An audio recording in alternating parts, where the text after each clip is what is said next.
Hello, everyone.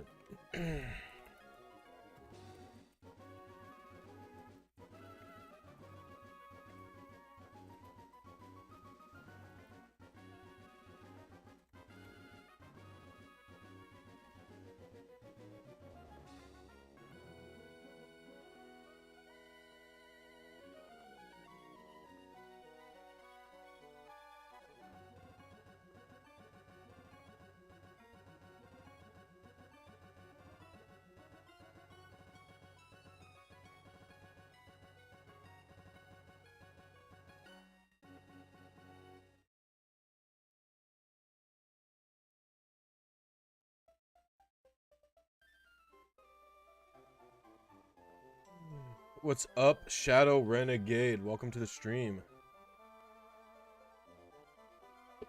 Hello, Ariel, Indie, Get Milked, and Yesterday Tech. All right, we might as well just start this off. Might as well just rip it. What did I just do? Oh, I didn't even know that was a combo. What? Hold on. I didn't know that I could do that. I just forced myself back to the main menu. I didn't even know that existed. You're doing method 4?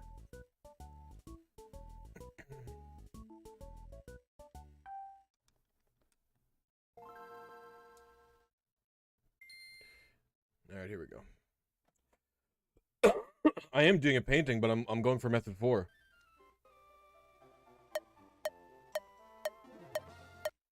There we go.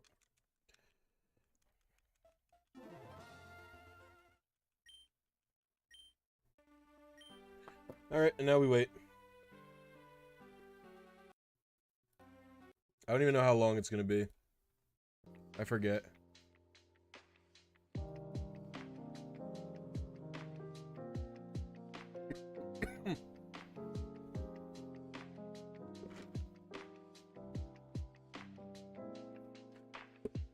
So it's about a 30,000 frame wait. It's about a 30,000 advance wait for my seed, and then after that it's about a 28,000 wait advance wait for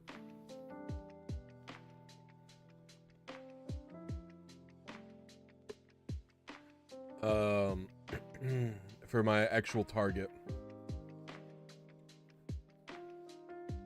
How's it going? Quick question. Would you try a perfect shiny Chansey bold nature hunt from the Safari Zone?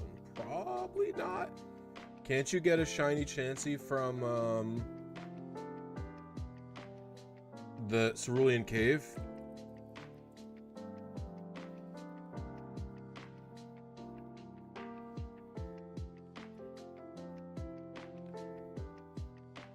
Oh, it's not in Cerulean Cave and Fire and Leaf Green. Why? I'd probably breed it over going for the Safari Zone.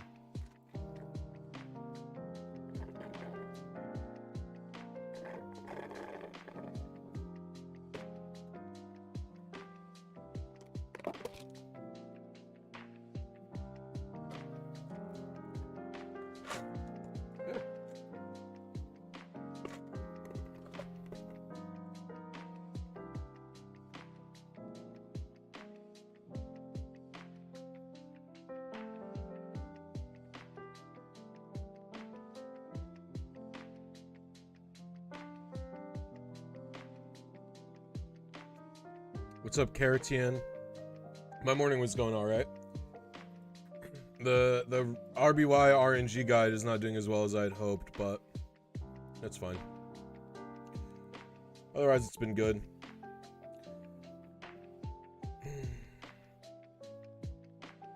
I'm going for a 6 IV Modest Kyogre. It's got perfect in every stat.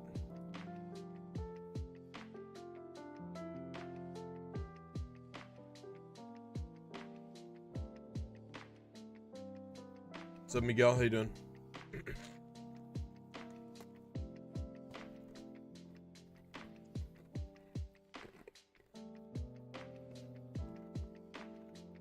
Thanks for the sub. Actually, you know what's funny? I would rather, you know, part of the reason I wouldn't want a Safari Zone Chansey is because I did the Wish Chansey. I did the Wish Chansey video. Like, I have a Wish Chansey. Why would I want a Safari Zone Chansey? Who cares about that?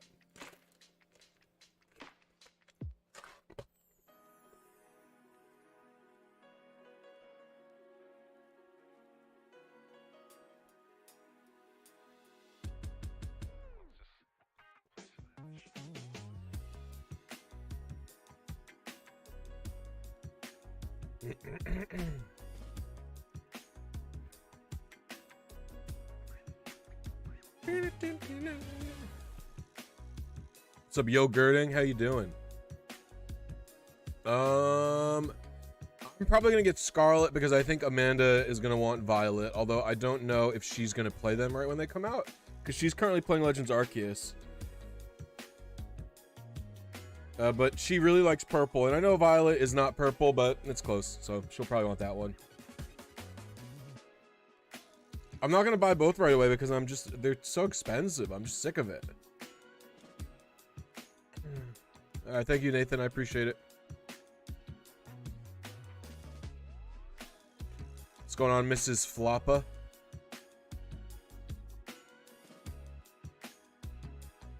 And at least an in-depth guide to RNG since Gen 3 to Gen 7.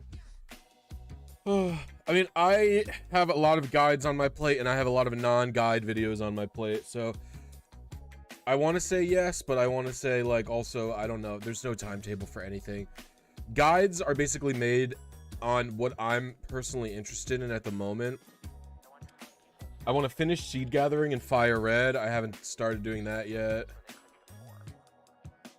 Your favorite Pokemon YouTuber so far? Thank you.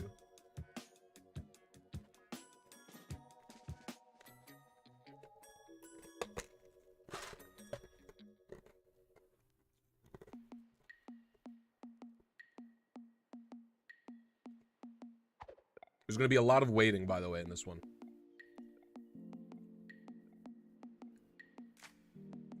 There's going to be an obscene amount of waiting, in fact.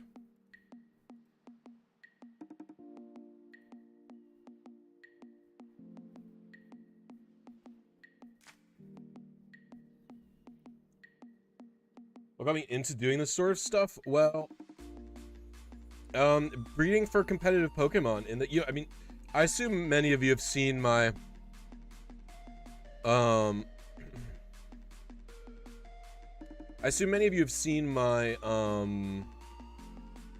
team builder videos, where I like recreate old World Championship teams. Well, if you've seen the Gens 5 and 4 one, and even in the little mini documentary I did on Emerald, you could see how messed up it is to breed or catch a perfect IV Pokemon in the older games if you're not using RNG manipulation, right? And so what got me into RNG was trying to breed for a 4 IV, not even a 5 IV, a 4 IV Volibee. I was doing the breeding, and it took me weeks to get a 4 IV Volibee, and then when it hatched in black and white, it had the wrong ability. And I was just like, there must be a better way. It was the thought in my head.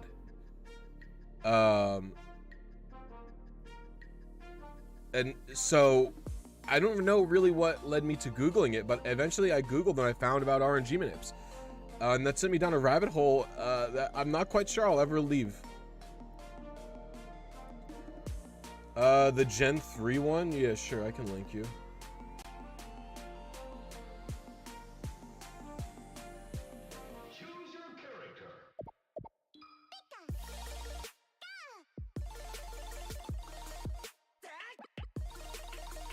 Here. This is like a mini video. This is not a full-on video. So this is just like 2 Pokemon basically.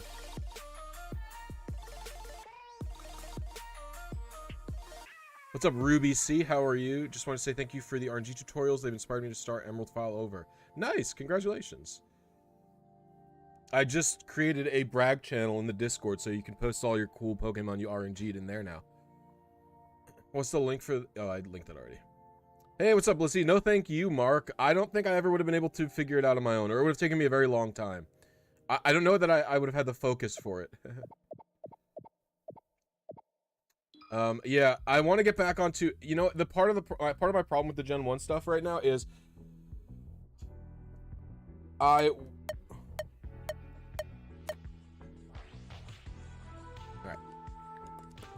So I'm gonna pause the music.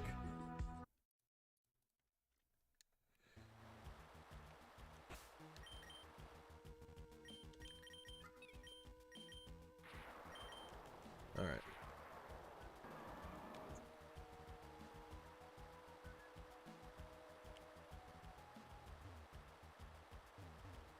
The lightning flash actually screwed me over.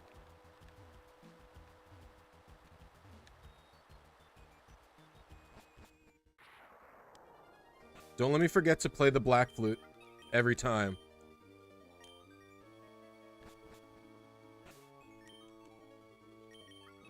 I have to play it on every floor.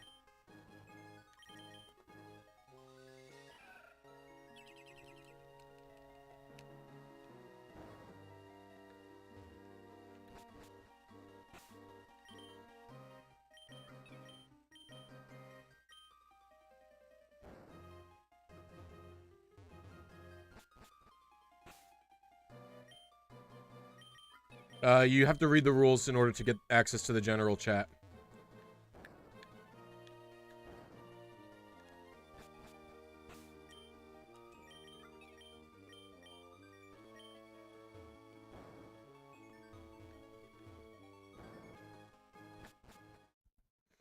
All right, and so now I have to hatch egg. So I'm gonna be running around a lot up and down in here. That was the repel running out. You guys may be asking what the hell I'm doing here. So if you'll notice, I'm gonna be quiet for a moment.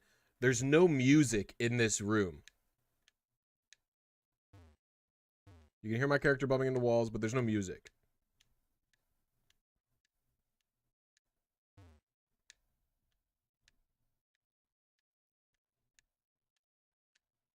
So what I'm doing is this egg is gonna hatch, and there will now be music.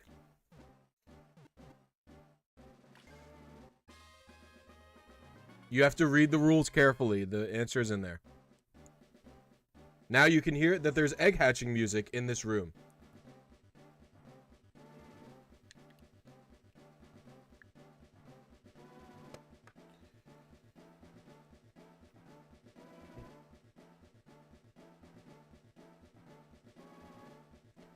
So the egg hatching music is a glitch, and this glitch actually causes an increased likelihood for the V blank to tear and for method 4 to occur. All right, we'll put the music back on now.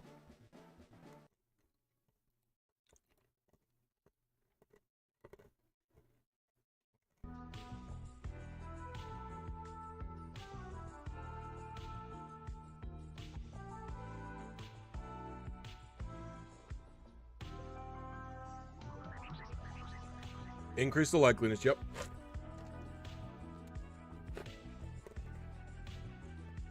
Hair getting long, mixer vine, yep.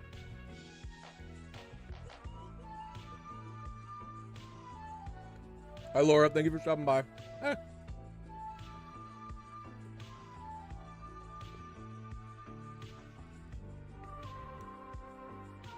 Yeah, so my big hang up with Gen 1 is once I got my Japanese blue and I saw that someone had made the sim files for it, I became obsessed with trying to be able to bot Japanese blue as well, because I want to bot at least a little bit for the Japanese RNG community to give them a Zapdos they could use. I don't know if any of them will care about it, but I got hung up on that, and then after I got hung up on that, I had other projects to work on, and I just haven't been working on it again.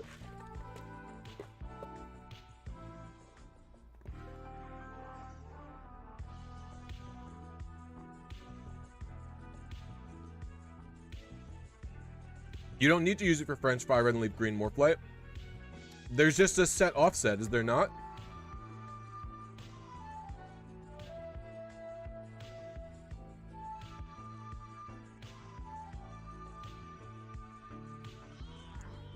I thought Mux discovered that there was a set offset for every year, every non-Japanese language. Am I crazy?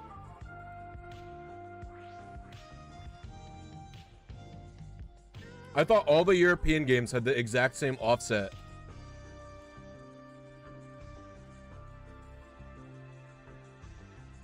You'll have to ask Mux. But I'm fairly certain Mux and someone else documented a bunch of Z-Spica, I think.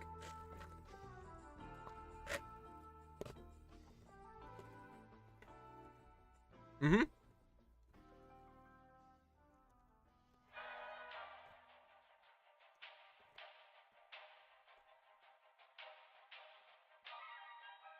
I love that you have so much patience. I've been groaning about a 35-minute skitty hunt. Helps me put things into perspective. This is quite the tedious manip, yeah. It is also kind of a dumb one. I could just do this in Emerald version, but I think Method 4 is pretty cool. I've never done a serious Method 4 RNG. I've only done, like, you know, random shinies in Method 4. I've never gone for, like, a perfect competitive Pokemon using Method 4, so... we'll see. That'll be fun. Oh, fudge. Oh, no. I hid chat by accident. I'm coming back for you, chat. Yeah. You're back, chat. Yeah. Yeah, so also, someone asked me earlier, am I using a Japanese GameCube and Game Boy player? First of all, no. Just to be clear, you can play Japanese GBA games on an English Game Boy player. There is no region locking. However, I am not on a Game Boy player. I'm playing on a Pokemon box, Ruby Sapphire.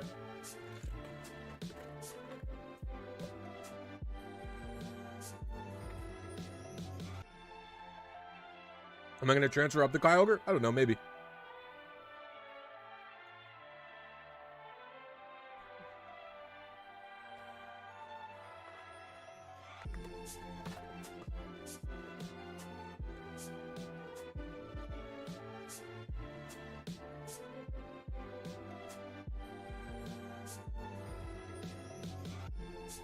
Mr. Fish.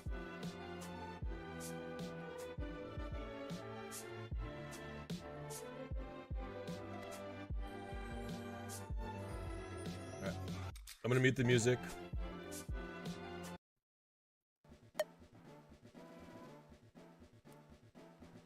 Alright, it won't be shiny on this try, certainly. Just because I haven't done any calibrations or anything like that, so... And even if it is shiny, the odds of me hitting Method 4 are very low.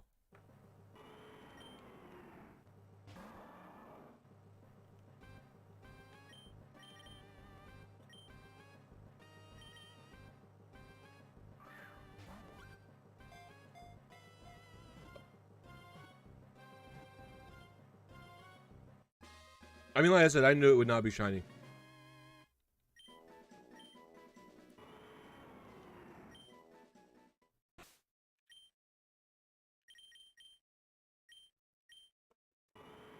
It's hasty. 153. So right now what I'm doing is I'm calculating its stats to see what I hit. I didn't hit Method 4. What? 153, 98, 77, 143, 133, 94.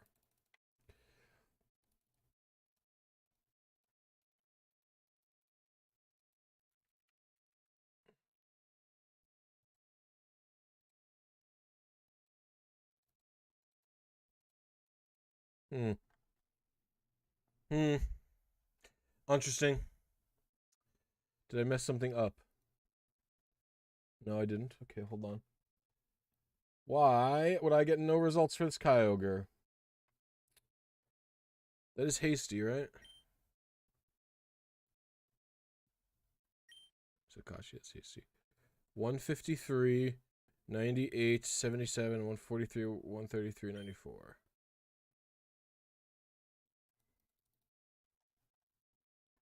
I wonder if I was even earlier on my... what we can do is lower this a little bit.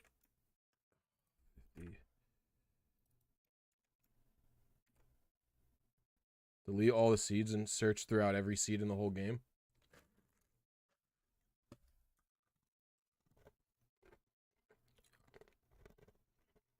It's going to lag it a little bit, but...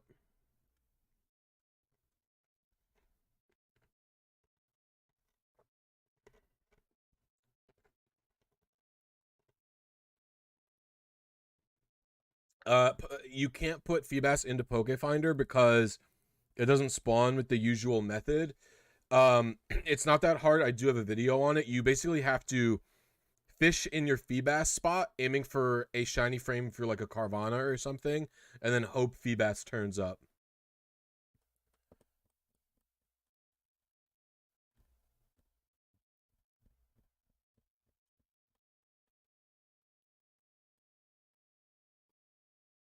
There we go.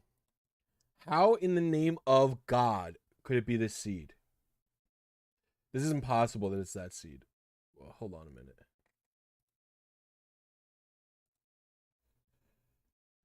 I'm aiming for 7731. That's so... Yeah, there's no way this is the seed. Hold on. I have to...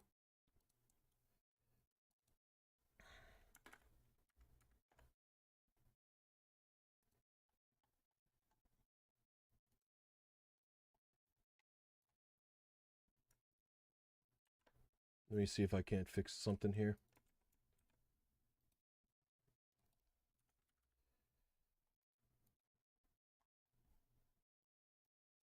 Nope, that's not what I want. A moment, hold on a moment. Oh, we're trying to figure it out. We're trying to figure it out.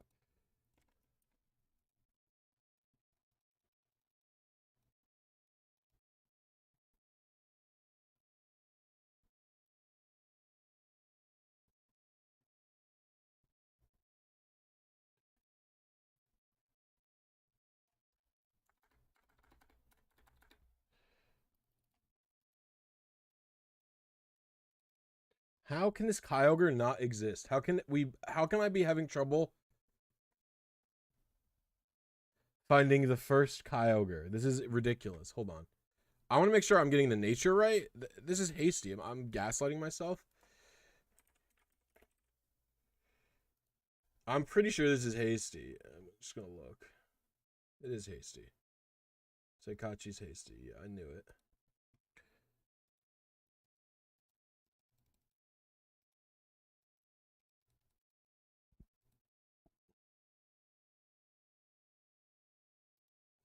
What in the name of God has happened here?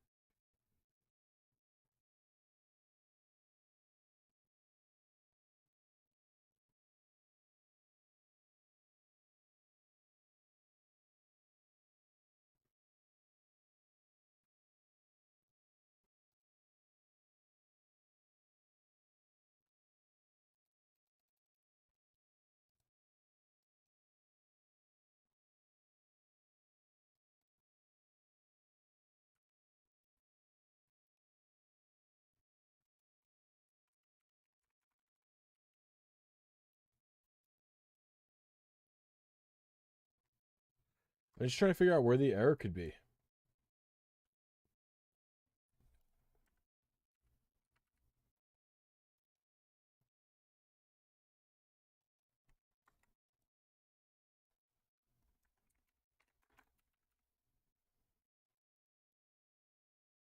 I got a seed result, but it just can't be the right seed. Like, it literally just, it can't be.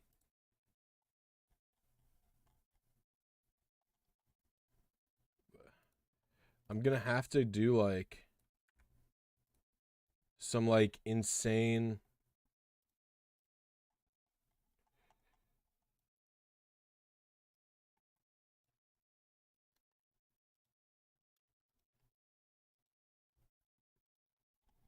Some insanely like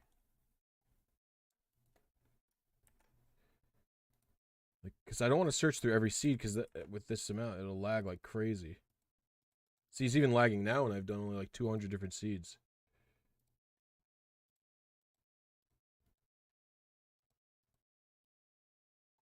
No way. This is ridiculous.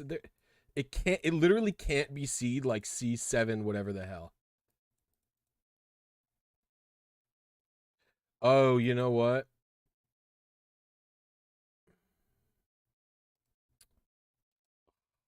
I'm a dingus. I know part of my problem here.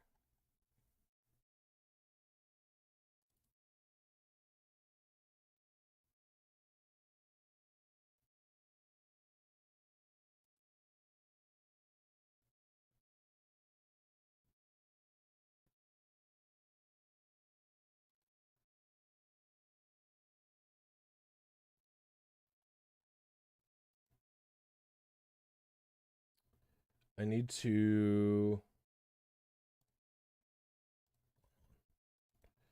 What we need is 7, 7. We do 7, 6, FF. And then we do B1 plus...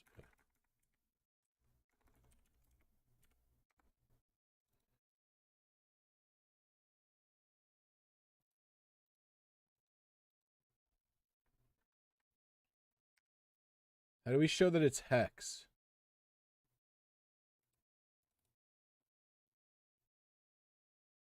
Oh, wait. Oh, I figured it out. Okay, wait. I figured it all out. Equal des2 hex. A1.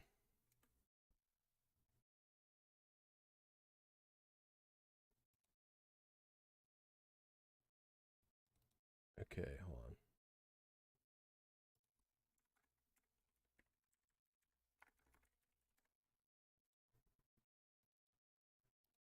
That's what I gotta do. Okay.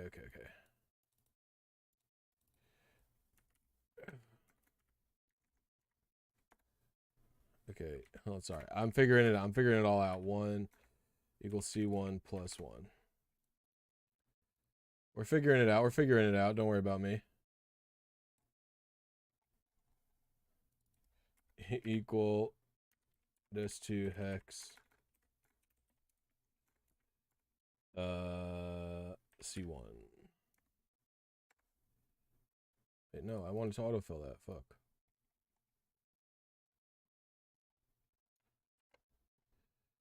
All right. I know, chat. I know. There's no way it's nothing. Are you kidding me?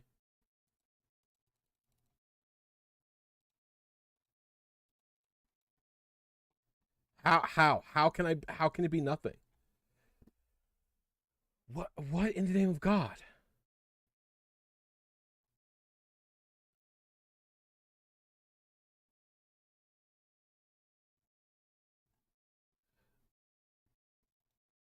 I guess it's got to be more.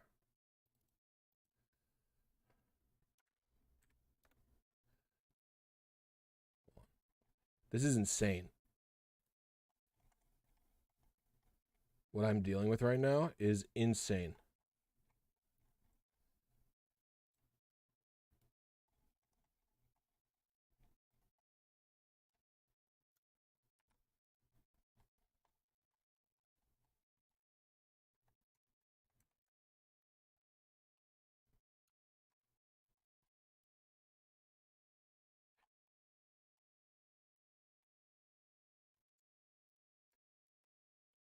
I don't even understand how I'm like how I could be this far off, by the way.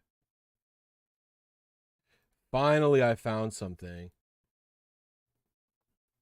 It doesn't promise to be the best.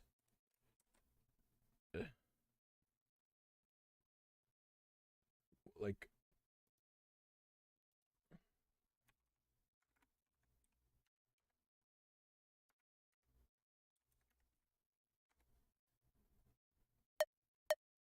oh, I must have started my thing.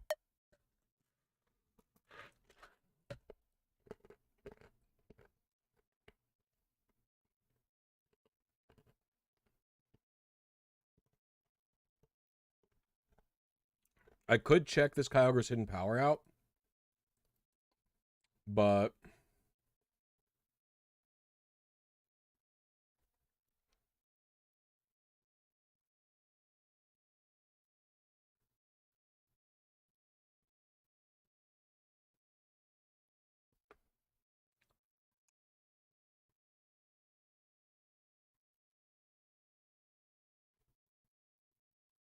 this is like the only remotely close one. I seriously doubt I was fucking 80 seeds late.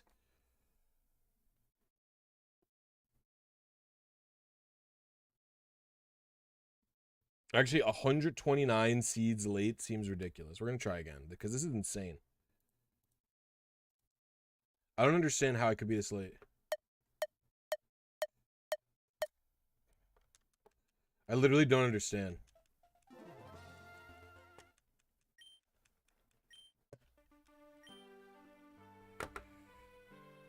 We're just going to try. We're just going to try again off rip to see. Because I have no idea how I could possibly be like 129 seed advances late.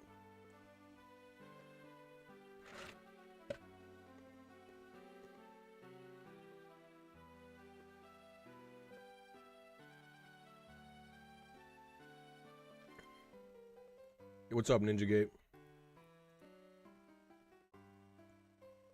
We're just going to give it another go.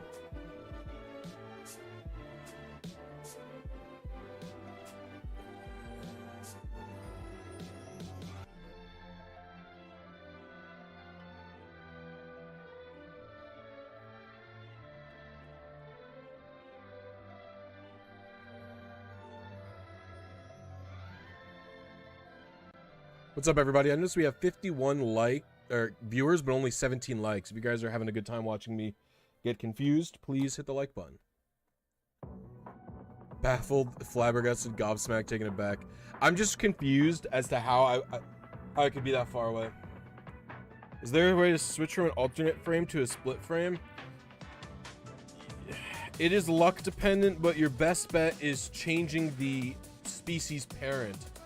So if you have like a fully evolved parent, try switching to a lower evolution parent or switching off of Ditto.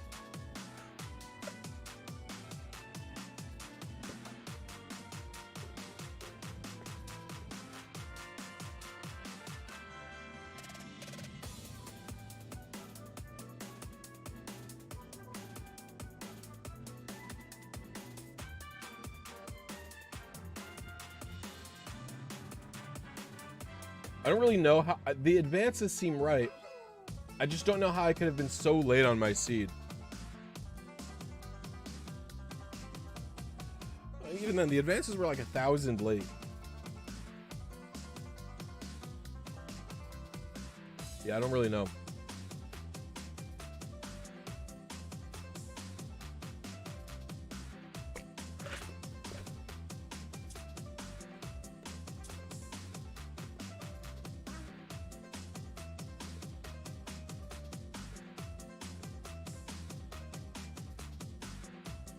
Does Japanese Gen 3 connect to the English version? Yeah, they can trade, but only the GBA games. The GameCube games can't connect to the Japanese GameCube games can't connect to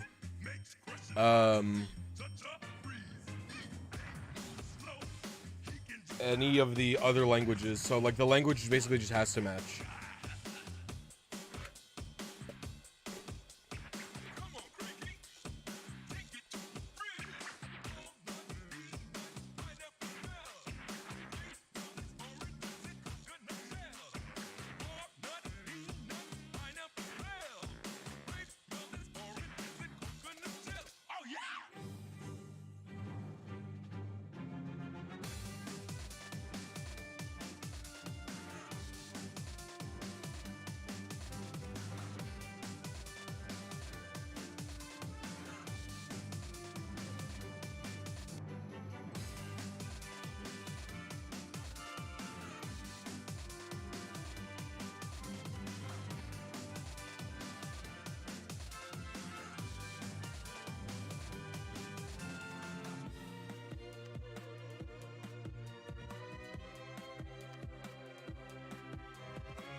You don't stream on Twitch? Nope.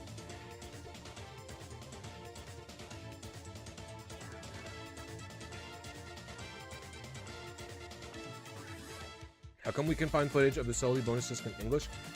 Oh, the entire Japanese bonus disc is actually on, the entire Japanese bonus disc is actually on the English copy of Coliseum for some reason. But it is, and it's translated too. You can access it using an action replay code.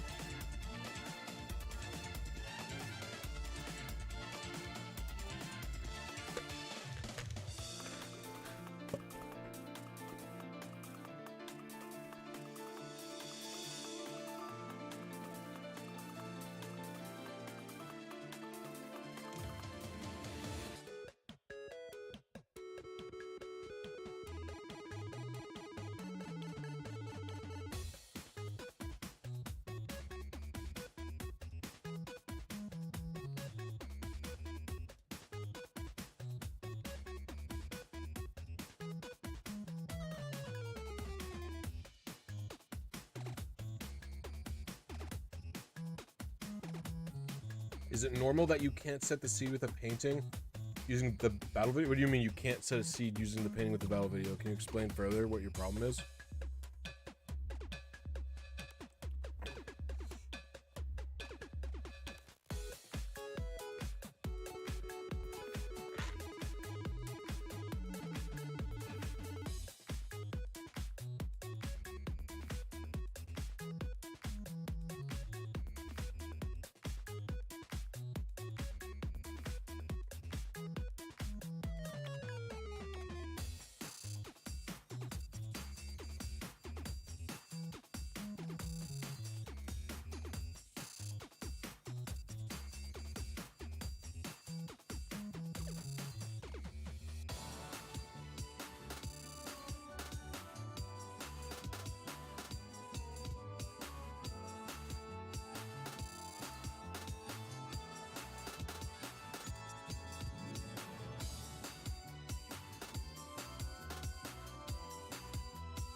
In Fire Red, you hit multiple seeds in the same frame.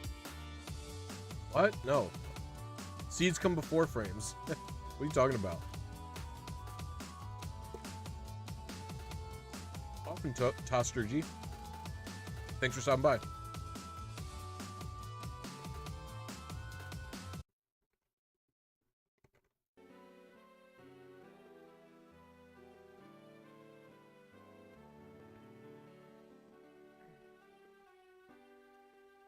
The painting doesn't use the PRNG at all.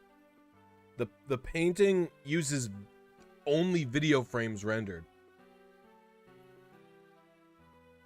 You can't shorten the painting weight no matter what you do ever.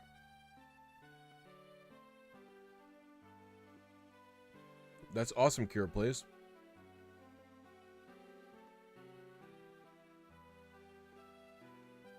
There's just no way to know. There's like a chance Scarlet and Violet uses the exact same shit as Sword and Shield and PLA. And if it does, it'll get cracked probably pretty quickly. But it all depends on how they do their system. And it all depends on if they have another leak again. Like, BDSP doesn't have the same Zoroshiro leak that, yeah,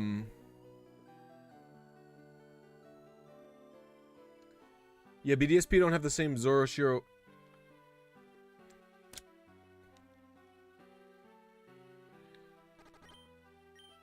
It doesn't have the same Zoroshiro leak that Sword and Shield have, where in Sword and Shield what you do is in Sword and Shield when you hit, like, you push in on the control stick, it oh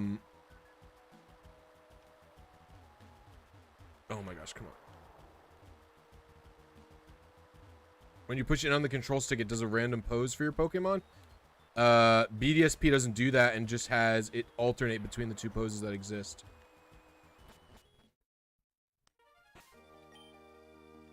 But like it really depends, because It really depends because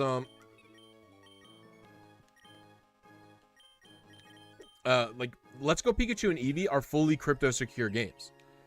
So Let's Go Pikachu and Eevee are like the most secure Pokemon games ever released in terms of RNG. Probably second to Gold and Silver, which really can't be manipulated in any meaningful way without cheating.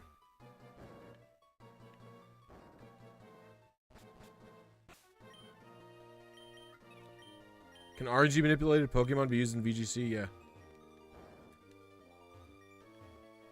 An RNG manipulated Pokemon is indistinguishable from a regular Pokemon because it's just using normal game processes to generate. No, BDSP, we know how many advances occur because you can watch the NPCs or your player character blink, and that helps you figure out where you are in the RNG in those games.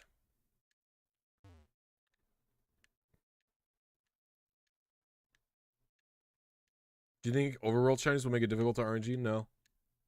Because you could do that in Legends Arceus.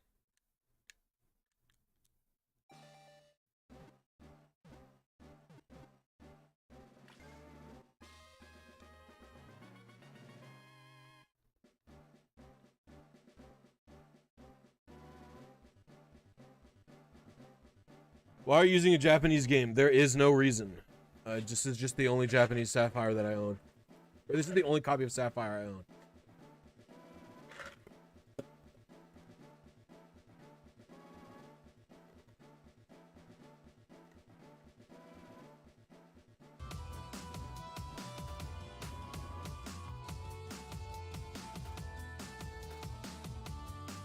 Yeah, believe it or not, the egg hatch serves a purpose.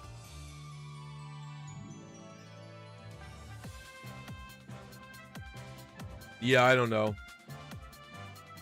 BDSP are interesting games.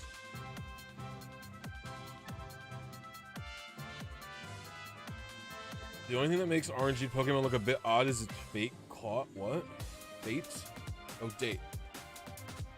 Well, that doesn't even apply in many of the games.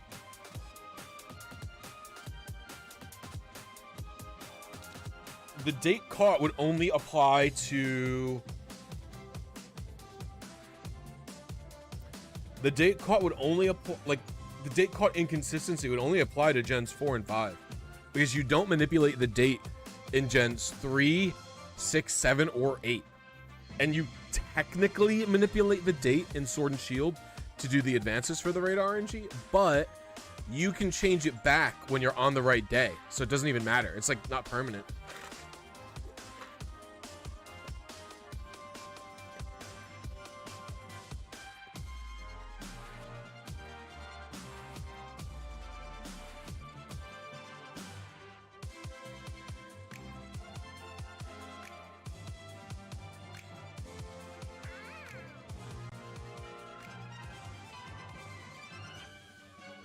Maybe a noob question, but does RNG work the same in any language? Yeah, they will. They always work.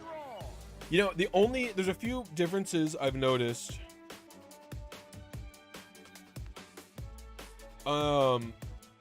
Like in, so Gen 5's RNG works the same across all languages, although you will get different initial seeds based on your language. So even though it functions the same, language is a determining factor in seed, so you won't be hitting the same seeds in one language versus the other.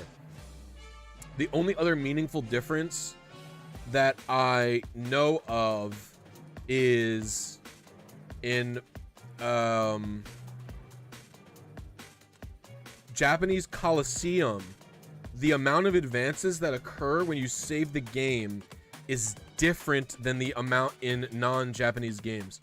So I think it's like 24 in Japanese and 20 in English, or it's 20 in English and 24 in Japanese. I can't remember which way is which.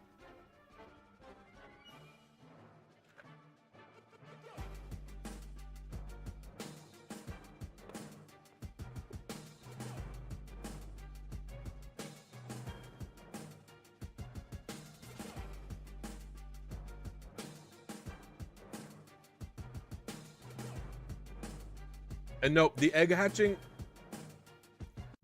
isn't for more time for the RNG to occur. It is to make it more likely that I get method 4 instead of method 1. So if you take a listen, that is the evolution music, aka the egg hatching music, which, if you have played these games, know does not normally play in this chamber.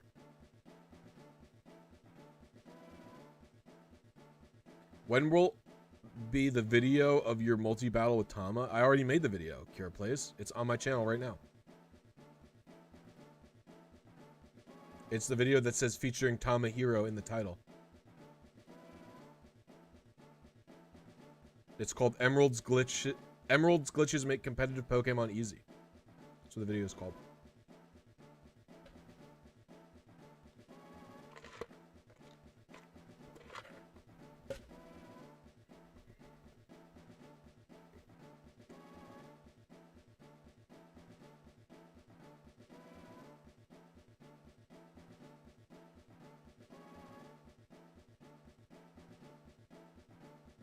You've been trying to RNG a sword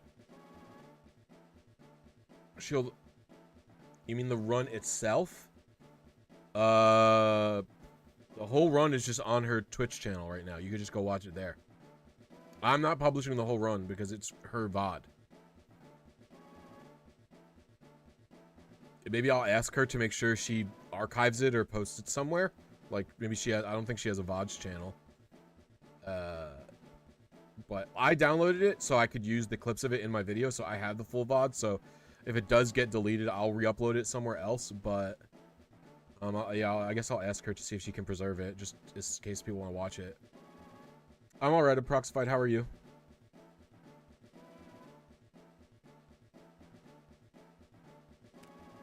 I didn't stream the run at all.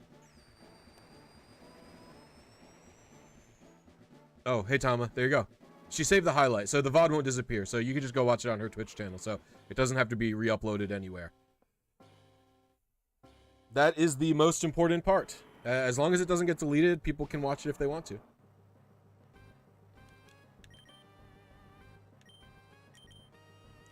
Yeah, I think I say in my video you can check it out on her Twitch channel.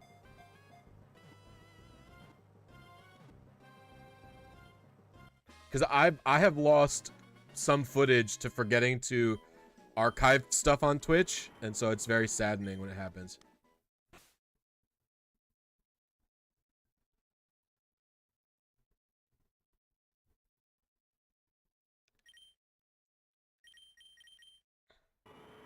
Okay, this is Sassy.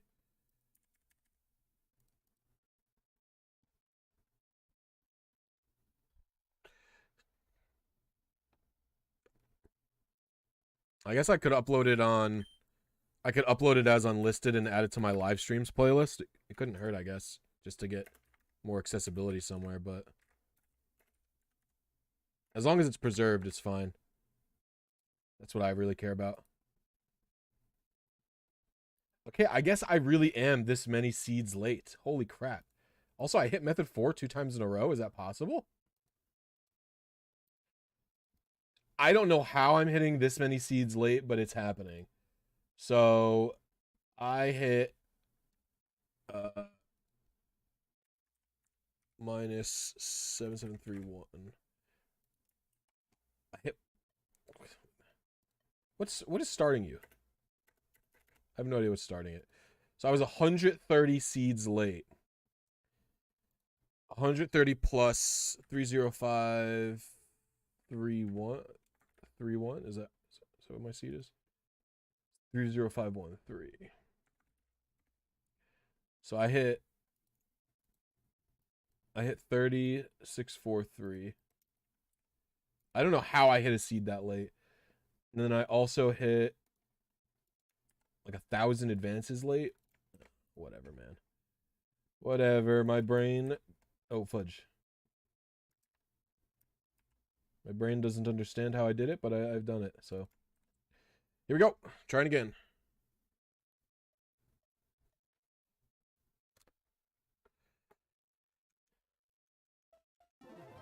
Would you say the hardest part of this manip is learning Japanese? No, I wouldn't, but... I guess that's, well, because I don't know.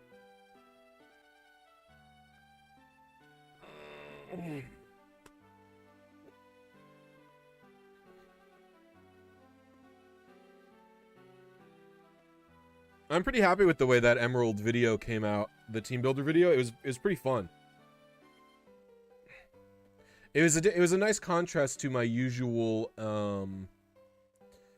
strategy of like building teams strictly without glitches.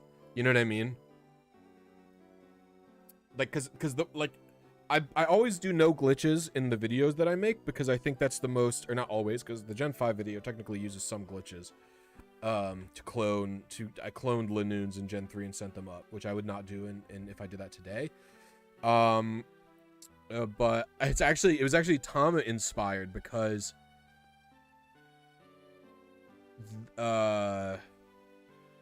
she does no glitches when she's like playing to like build her teams and do her full 100% playthroughs of a generation or whatever you want to call it. And I thought I would try it out for the Gen 4 video. Because a lot of the stuff in Gen 4 would be trivialized if I used glitches. Like Gen 4, if I used glitches, would be a lot faster. I could clone TMs, send them up. I could use like Ace to respawn. And it's cool. I think it's definitely cool to push the games like that, and that's how I build teams more often than not, is I use glitches to my typical line with glitches for like myself. What I find fun is I will glitch to like respawn a Pokemon, or to typically my line is usually respawning and cloning. So I'll clone TMs, I'll clone rare candies to help level up, get vitamins, etc. And I'll respawn Pokemon using a glitch if that's available, because otherwise getting multiple of the same Pokemon can be difficult, and leveling and EV training without those glitches can take a really long time. But for the context of a video, it's actually very fun to do it the mostly intended way. I know I'm using RNG manips in them, like blah blah blah, they're not intended, blah blah blah, I don't care. Because you know I couldn't do it without RNG manips. You just can't catch a Trick Room Groudon without RNG manips. But it's just like, it's just cool, and I think good for those videos to analyze what is in Game Freak's head at that time. You know, like what do they think is fine, and the videos show it's not fine.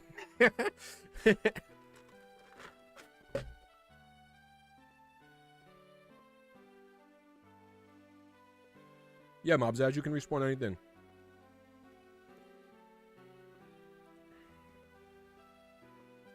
You can respawn anything, yeah. Any chance or plans you would expand on explaining seeds in RNG and Fire and Leaf Green? I'm trying to understand common seeds and settings, but it's not really clicking. Yeah, sometime next year, probably, there's going to be a big Fire Red and Leaf Green redux. It's like the third goddamn time I've had to reboot the RNG tutorials for those games, but once I finish collecting all of the seeds, once I finish collecting every seed in those games, then you're not even going to have to do any seed finding. You're not going to have to do any seed calibrating yourself. And ideally, I'm going to update the tool as well. So it's a huge pain in the ass, but yeah.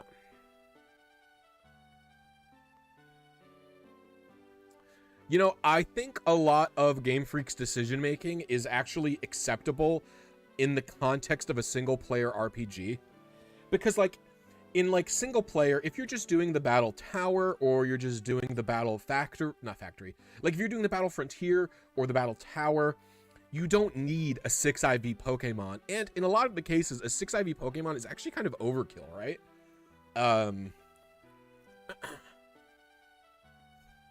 So like, I think it's not unreasonable to expect someone to spend several hundred might be too long, but a lot of time, like 100 hours, or, you know, something like that,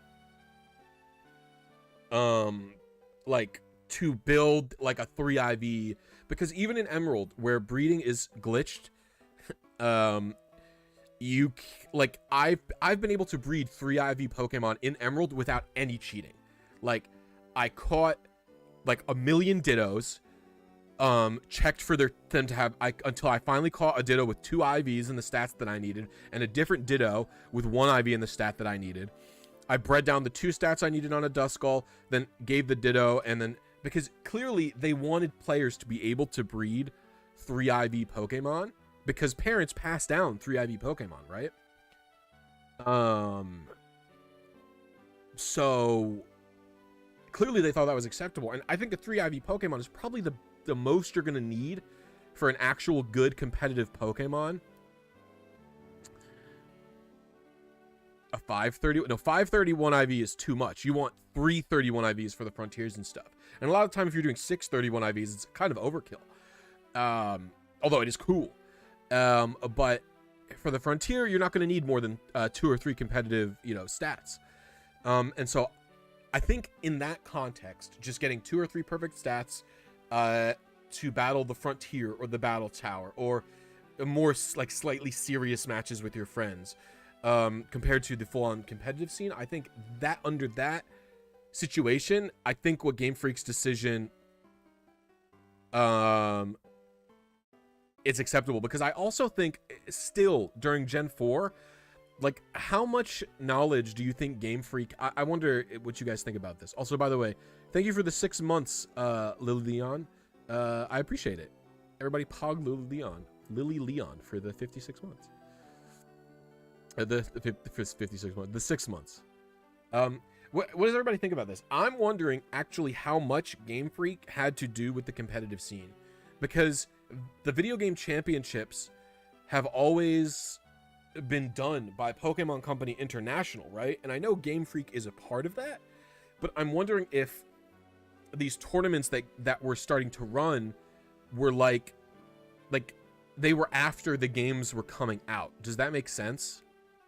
Like Game Freak released Gen 4, right? Like maybe they released Platinum or they released Heart, like they released Diamond and Pearl, and Heart Gold. By the time Diamond and Pearl came out, Heart Gold was probably long under production already, right? And I'm wondering if like they hadn't really thought of it, like they just thought the tournaments are a marketing device. People don't think that they'll need 5 IV Pokemon for the tournaments. Like they didn't, you know what I mean? Like the tournaments were hastily, basically the tournaments were put together without thought of how the mechanics in the single player games would affect that type of thing, because there was also no ranked online matches in Gen 4. In all of Gen 4, you can only do matches with your friends, right? Like there's no random battle system in Gen 4 at all. The only random matchmaking system you can do in Gen 4 is in Pokemon Battle Revolution, which Game Freak didn't develop, so that doesn't count, right? But if you take a look at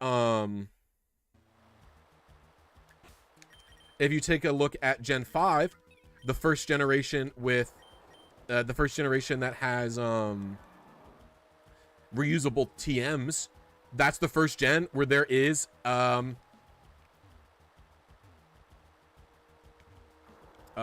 on, I'm brain farting. It's the first gen where there's reusable TMs, first gen with random matchmaking. Gen 5 had random matchmaking for VGC style tournaments. Or not tournaments, for just VGC style matches.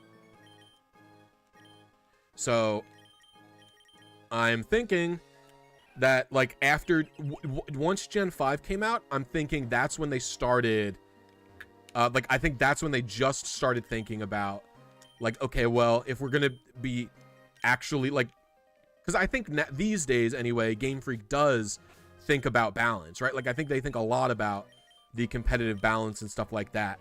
And I think that all started with Gen 5. Like after VGC did pretty well in Gen 4, they were like, well, we have to make this easier, because they had to have known how fucked it was, right? Surely no Game Freak dev has ever gotten a 5 IV Pokemon in Gen 4. I don't do it here. That's what you think happened? Yeah. I'm sure that they didn't have any involvement in that. Honestly, I think they released a single player RPG without thinking about competitive. Yeah. Competitive was kind of unfair before Gen 7 and 8.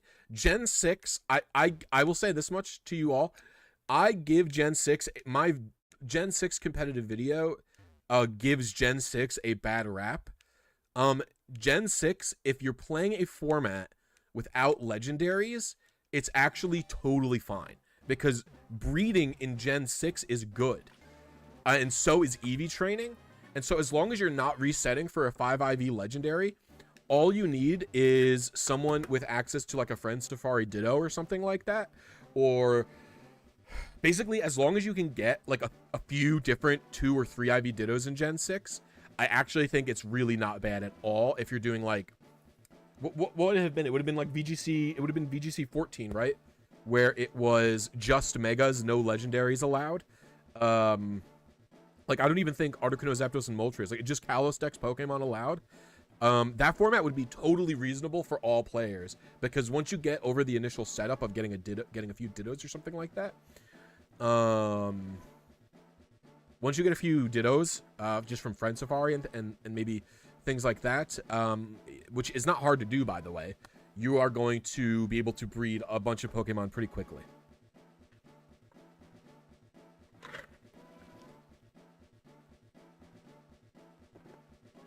Were they really? That shocks me that they're legal, because they're not part of the Kalos Dex, and they're not only are they not part of the Kalos Dex, they don't like count. You don't even need them. Like, they don't, when you catch them, they don't even count towards your Kalos Dex completion in any way. It's very strange that they're allowed. I guess it's just anything that was caught in that gen.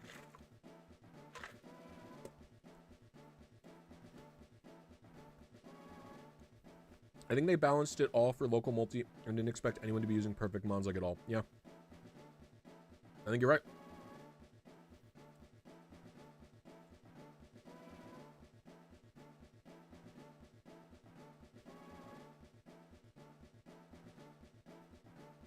I hate that the facilities do have perfect IV Pokemon in later stages. Well, I think the facilities having perfect IV Pokemon in later stages is supposed to be the facilities having an advantage against you, because someone talked about this last time I streamed, where it's a crutch for developing difficult AI, where they use evasion moves, and they also do stuff like they use evasion moves, and they give the enemies better Pokemon than you could reasonably have.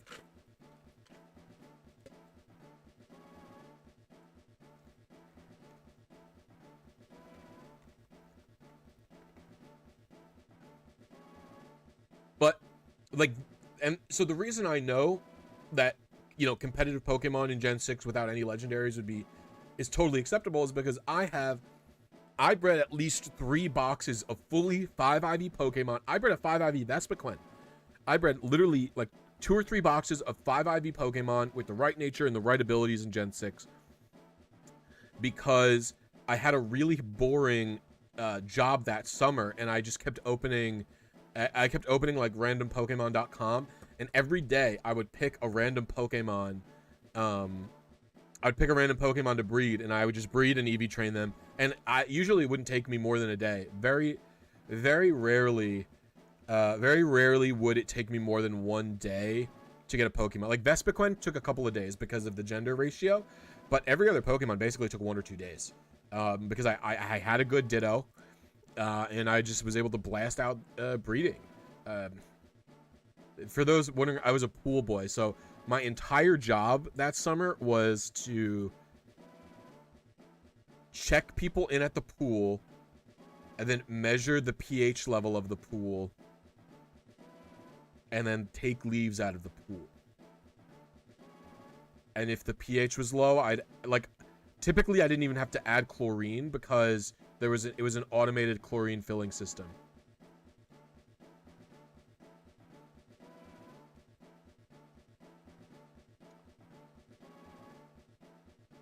I do agree that the frontiers would be a little bit more fun with continues, I think.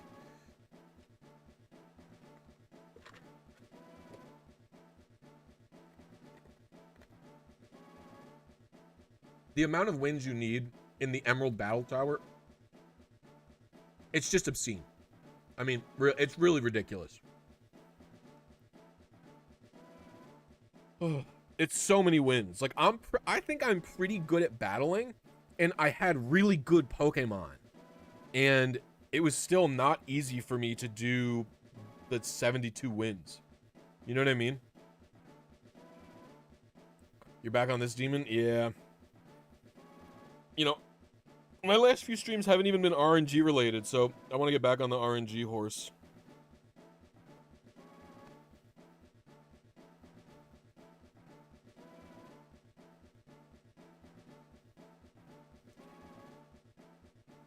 Like, they've just been me doing the Battle Factory, which is fine. You guys seem to like that, but...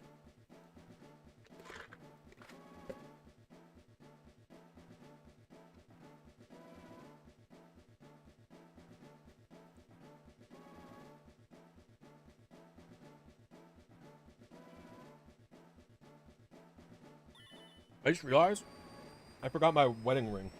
I'm gonna go get it.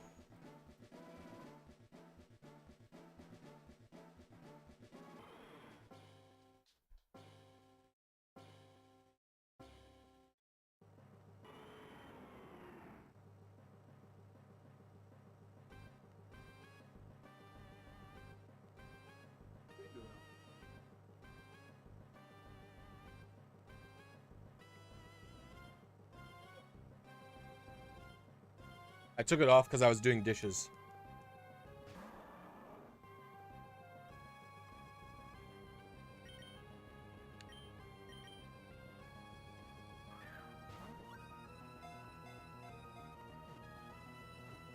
Thank you, John Madden. I appreciate it.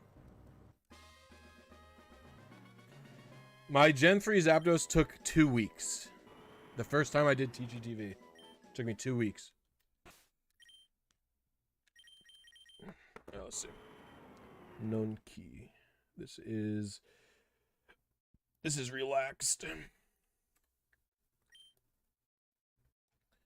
6, 97, 108, 148, 140, AD.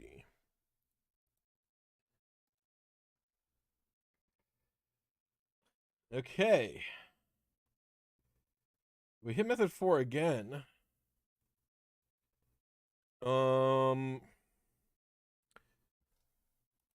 We were 1 seed early and 2 advances early. I will adjust.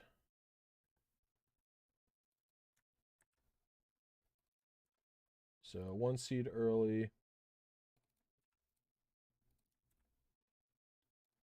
2 advances early. And let's try it.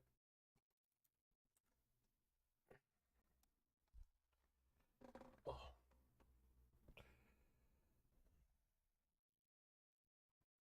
Which Zapdos you lost count? The first Zapdos. The first Zapdos in Fire Red.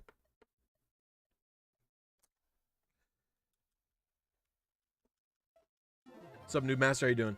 By the way, we have 90 viewers, which is awesome. I love and appreciate all of you.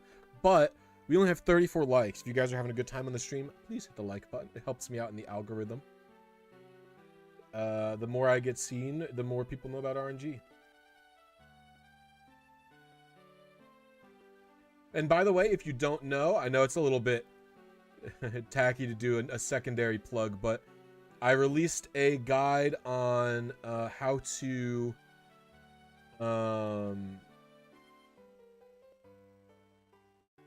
RNG manipulate Zapdos in red, blue, and yellow. I'm gonna link that here if you guys want to check that out. That is how to get a either all perfect Zapdos with all perfect DVs, or a shiny Zapdos in red, blue, and yellow. Is this the hardest RNG you've ever done?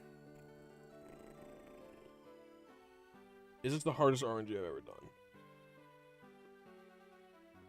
Is this the hardest RNG I've ever done? I don't know. This is very tough.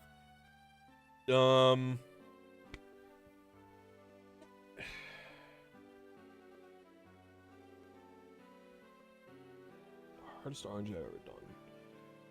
TTTV stuff is always hard. That's several frame perfect inputs. Duh.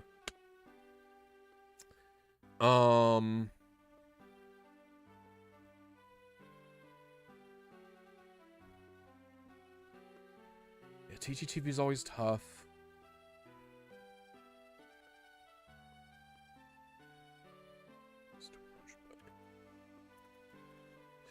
Yeah, TTTV is always tough.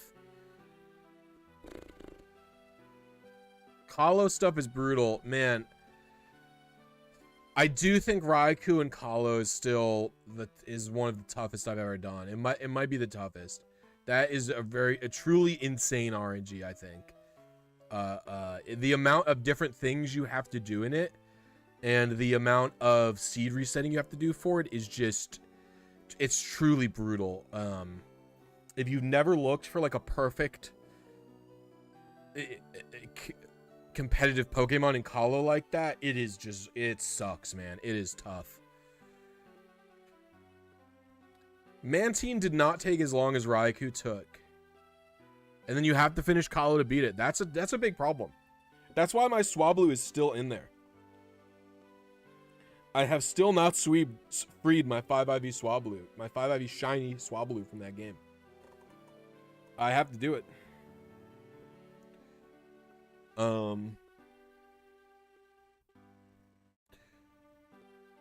If you want to know why finishing Colo is so awful, go check out Tama Hero's review on it. It's a very good review. Explains in detail why she doesn't like it and why I also don't like it. I had nothing to do with the video. I just agree with all of her opinions. Tama is Coliseum's #1 hater. I'm also its #1 hater. I actually felt like an insane person until a few other people started shit talking that game with me, because like the Colo people are very good at being very loud and like gaslighting you into thinking that everybody likes Colo.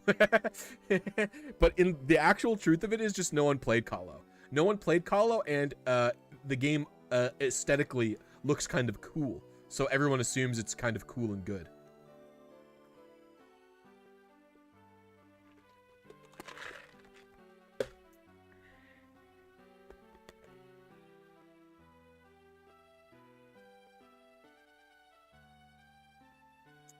I did not get the gold medal in Heart Gold. I will be going back to that.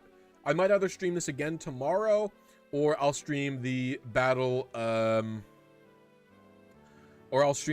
factory again tomorrow. I'm probably going to be alternating both of those challenges until I finish one, so I don't get overly caught up in it. You know what I mean? I'm probably going to schedule a few of the streams in advance. Now that I have this set up, now that I have the Frontier set up, I have a few easier, like, consistent things that I can do. I'll start scheduling the streams more in advance.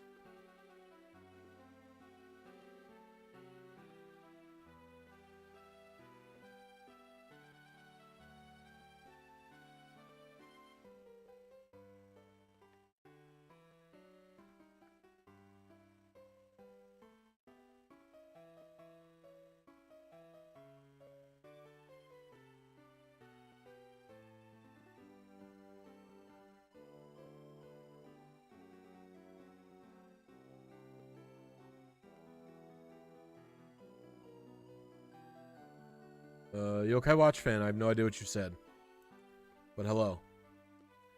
Just KOing all the roamers in Heart Gold and Soul Silver and beating the Elite Four reset their shiny chance. Yeah, when you beat them, then when you defeat Lance, they respawn.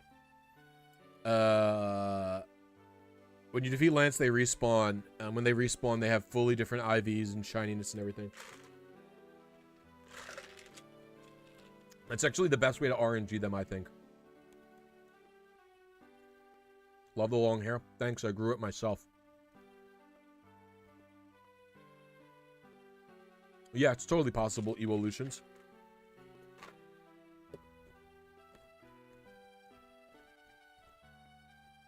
Hello, your videos are cool. Thank you, John Madden.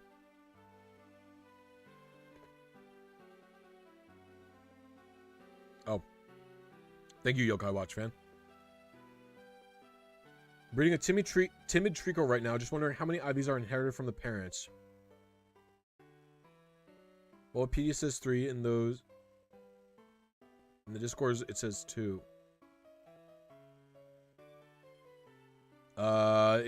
It's 3, but it can sometimes be 2 or sometimes 1. There's like a programming error in gens 3 and 4. There's a programming error in gens 3 and 4 that cause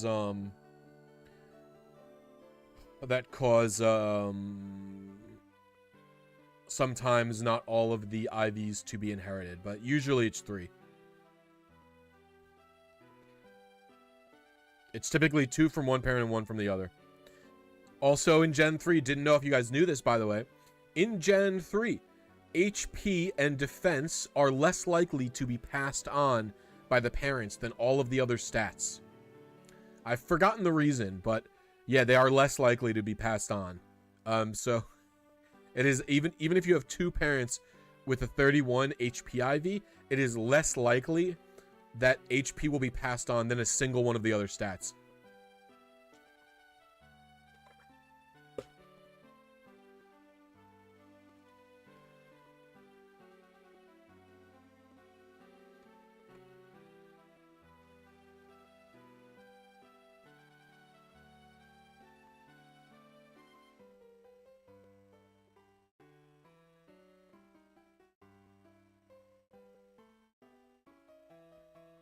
You wonder how stuff like that happens? Just accidents. Riveting gameplay? Hey, thanks. I appreciate it, Ouija King.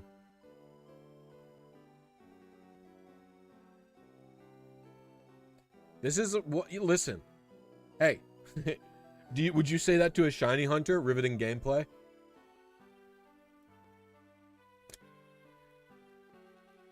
They're doing the same thing as I'm doing, except they hit the reset button a bunch of times, which is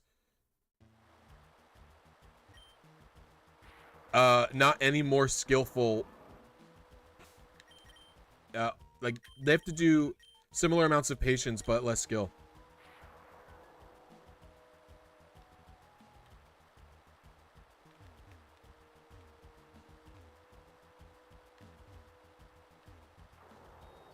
Fuck. I'm so bad on the mock bike. You respect the craft, but you're not a fan of doing it yourself? Interesting.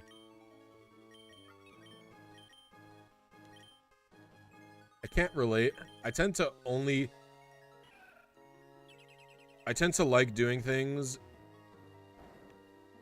If I like learning about something, I tend to like wanting to do it. Even if a few times.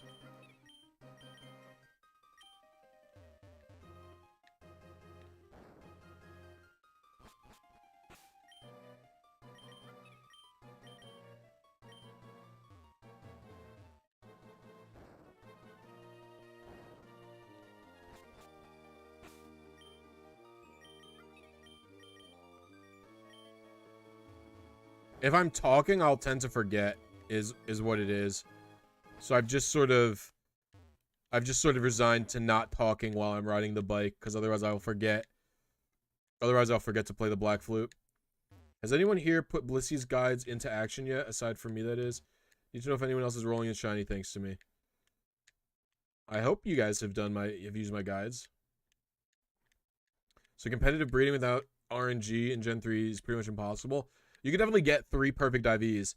I bred a perfect HP defense and special defense Dusclops in Emerald a long time ago.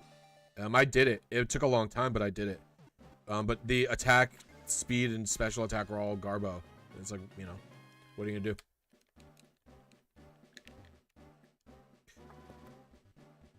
Hello, Blisy. I want to thank you for your amazing guides on RNG manips. I gifted a dozen shiny versions of my friend's favorite Pokemon. It's all thanks to you. Thank you so much for your videos. Well, thank you. I appreciate you stopping by.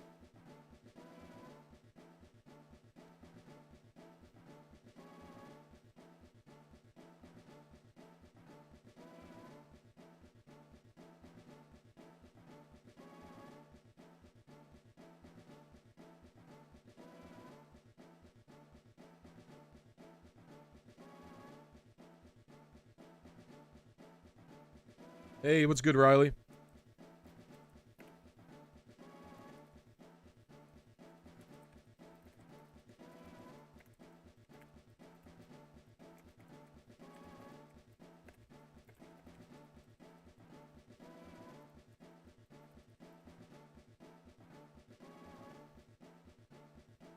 This on Emerald? No, this is Sapphire. You can tell because I'm standing in front of Kyogre in the Cave of Origin, which does not happen in Emerald.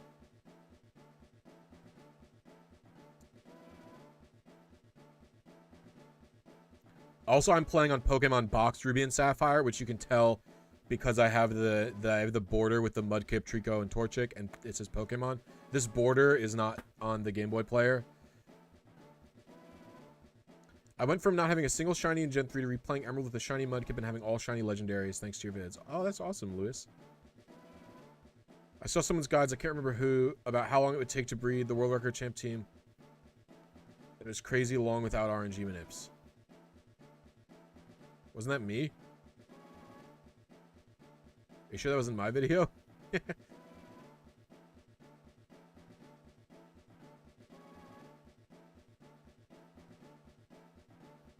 I do it mainly for IVs plus...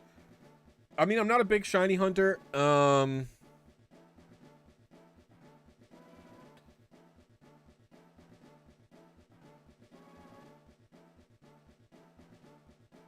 Only ever done one shiny hunt before. And it was so I could do an RNG later on.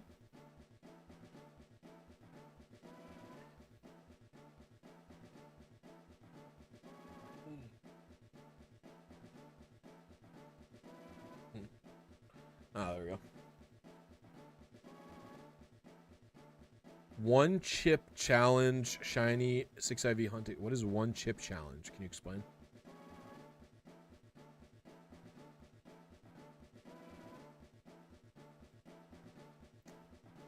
What method are you doing and what game are you doing? Like, what game are you playing in? Yeah, it's region free, Francisco.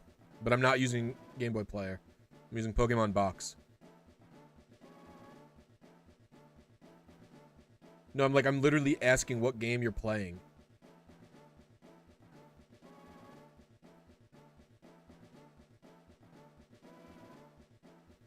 Are you using H2 as the wild method, or are you using H1? And if you're using H2, what I would check is...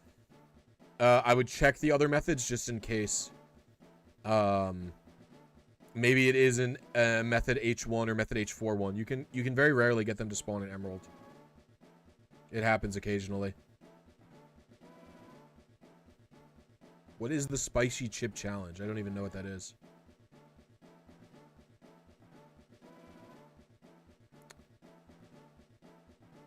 Maybe it would get more views or whatever if I was to eat like a super hot Taki every time I fail the RNG minute, but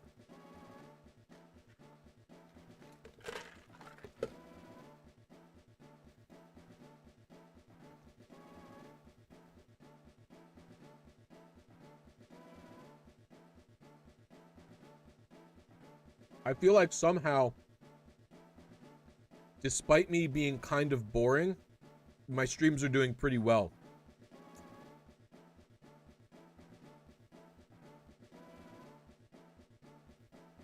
Like, I haven't needed to do too many gimmicks or anything because, I don't know, people are just showing up to this. Like, this is, what is this? What is this? What is any of this? Like, I'm not very, like, I don't know. Like, what the fuck are we looking, what's everyone doing here? Explain yourselves. You're nice and relaxing to listen to while working. I guess that's true. I always forget that people like passive, more chill, stuff. Good stream.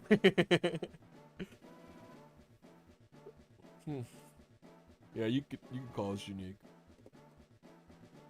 I'm kidding. Do not just compliment me. I don't enjoy ego. I can't take compliments. I don't like it. Nobody talk to me. This guy is in a spicy chip challenge. The evolution theme is playing because I hatched a Meryl egg in here. And Ruby Sapphire and Emerald have a glitch. Ruby Sapphire and Emerald have a glitch where if you're in an area that has zero music, if you're in an area with zero music, and you hatch an egg, the egg music never stops playing because there was no music playing here to begin with.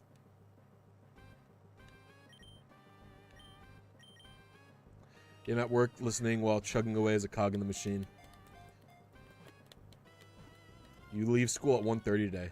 That's cute.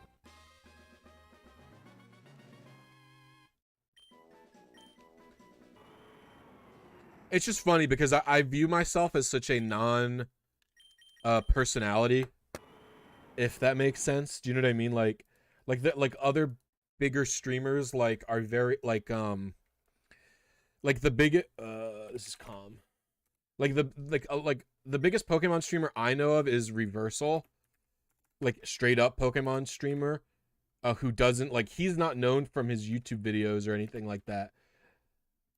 I mean, I guess I like J-Rose though, and I consider myself kind of similar to J-Rose. I was 1 seed early, 10 advances early. Screw that.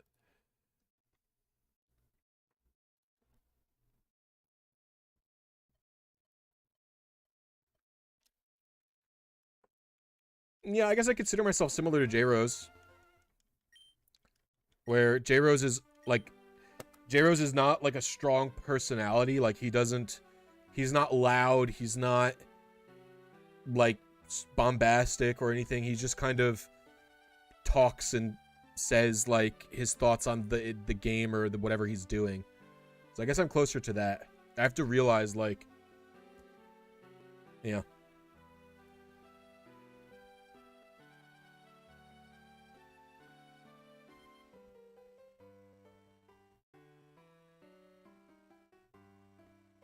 You know, that's the thing, Tama, is I don't like watching that type of stuff.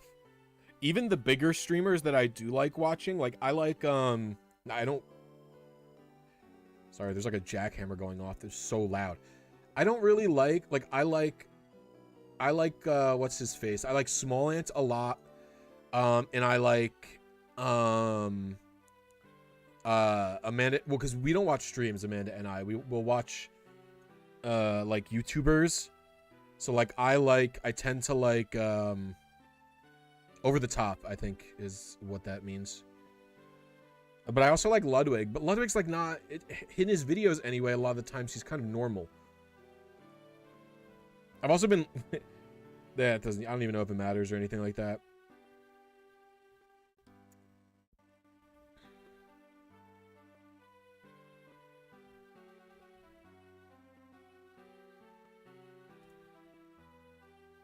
I don't go to their streams, but I do like Freezeye and Big Yellow. Those are the exact type of content I like because, I like very dry content. So my favorite type of YouTube videos to watch are typically people talking about something they are knowledgeable about or like analyzing a piece of media. And so like, do I watch BKC? I feel like you're a BKC fan. I am a BKC fan. Just before this stream, I watched his video on why Snorlax isn't banned in GSC. So I like very dry videos. So I like either someone knowledgeable explaining something. Think like, I love Technology Connections. He's one of my favorite YouTubers because Technology Connections doesn't have very much like he just explains how a piece of technology works and why it's interesting and what's unique about it and how it was, etc. So I really, really, really like Technology Connections. And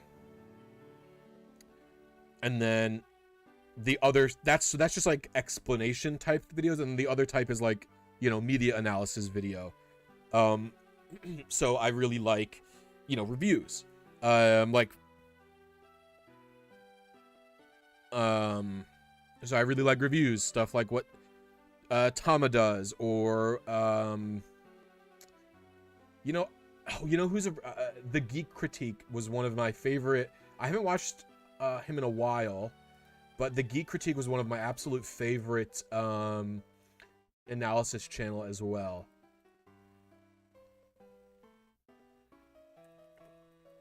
And it's not to say like the people I like have no personality, but like I guess I'm saying I don't watch them for their personality. Like I watch them because I enjoy the way they analyze and dissect video games or movies or whatever the fuck, you know what I mean? So like Geek Critique and Tama, you know what I mean? Like, you guys have personality in your videos. You're not just like blank slates or whatever the fuck, but like the analysis is what I enjoy. So those are my two types of videos I watch a lot of. J-Rose is probably my most watched PokeTuber. J-Rose has to be my most watched PokeTuber because he just uploads a video basically every week. It's maybe it's just my autism, but I like I very much enjoy repetition. Like J-Rose's challenge videos where he's doing a solo run or where he does a minimum battles ones, those are very formulaic and they're very easy to watch. For me, that's the type of thing I enjoy, where I could literally watch the same video 100 times if I like it enough. And J-Rose's videos, they're not literally the same, but they are so formulaic that it really appeals to me heavily. Yeah.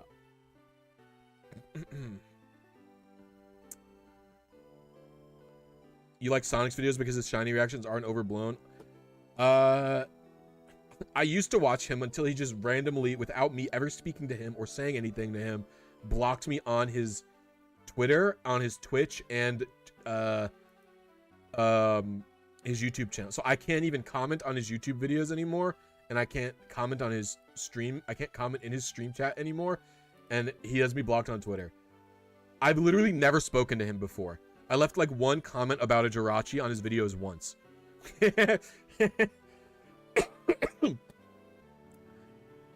Very sad.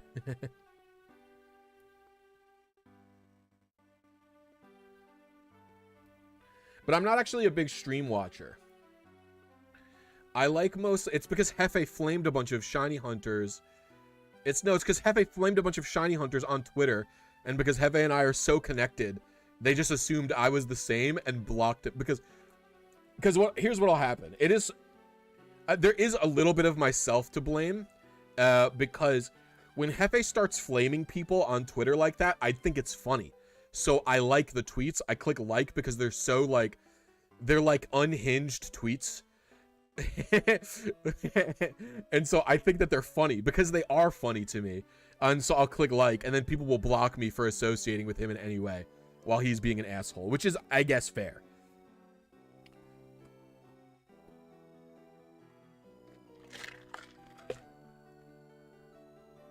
But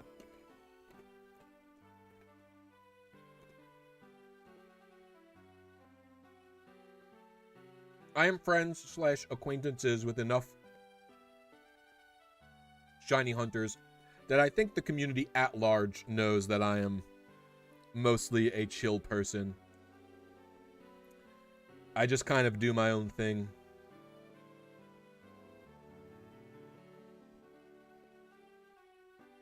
I don't even know what's happening.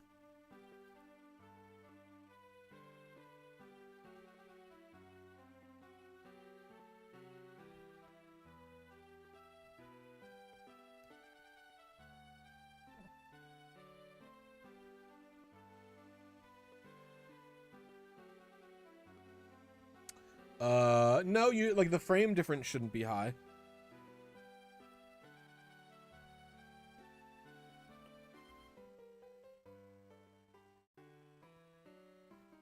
Method H4 is rare enough to where I would not aim for it reliably in Emerald version.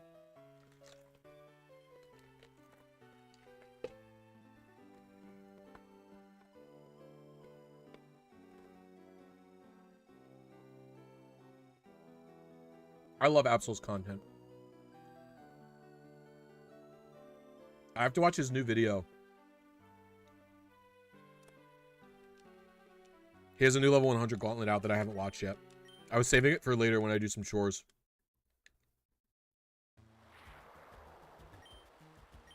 Is Link in here? I don't think so. I haven't seen him yet. He might be lurking, but hasn't chatted yet.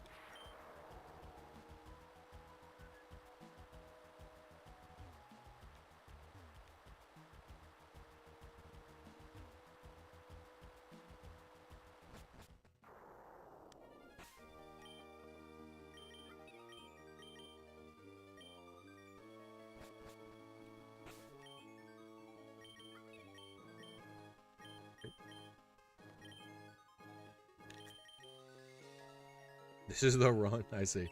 I see why you asked the question now.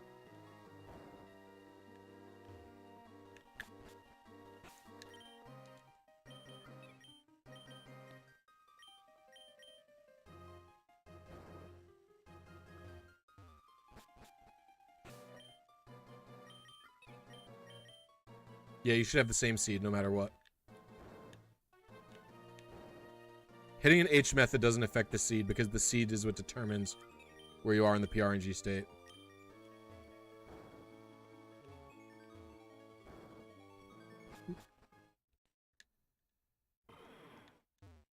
Running up and down to hatch the Merrill.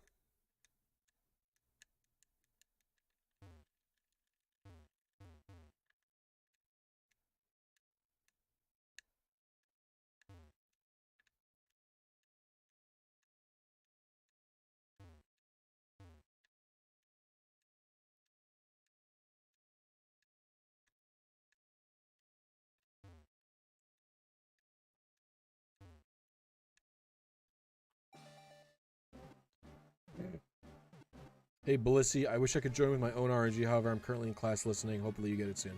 Thank you. I hope I get it soon, too. Yep. We're just sort of egging out.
It's going to be tough to get this KYOGRE. This KYOGRE is not going to be an easy manip for me to get, by the way.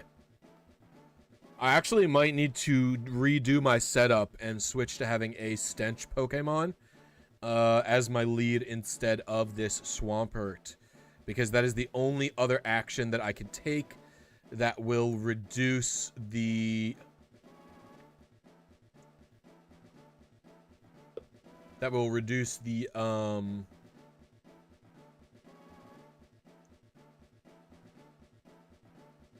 whatever the hell I'm talking about.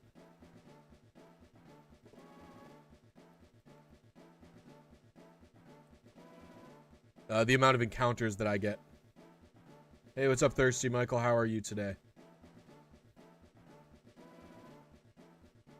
So I might need to get a Grimer. But I can't remember if Grimer will...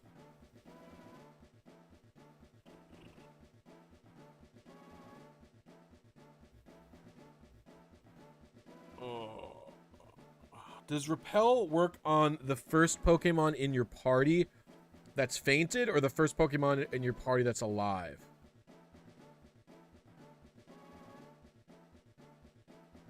Do I know why the RNG methods were named H1, 2, and 4? Yeah, I can fucking tell you. It's so stupid.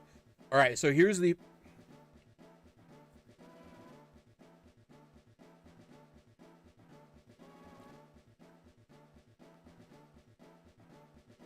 Okay.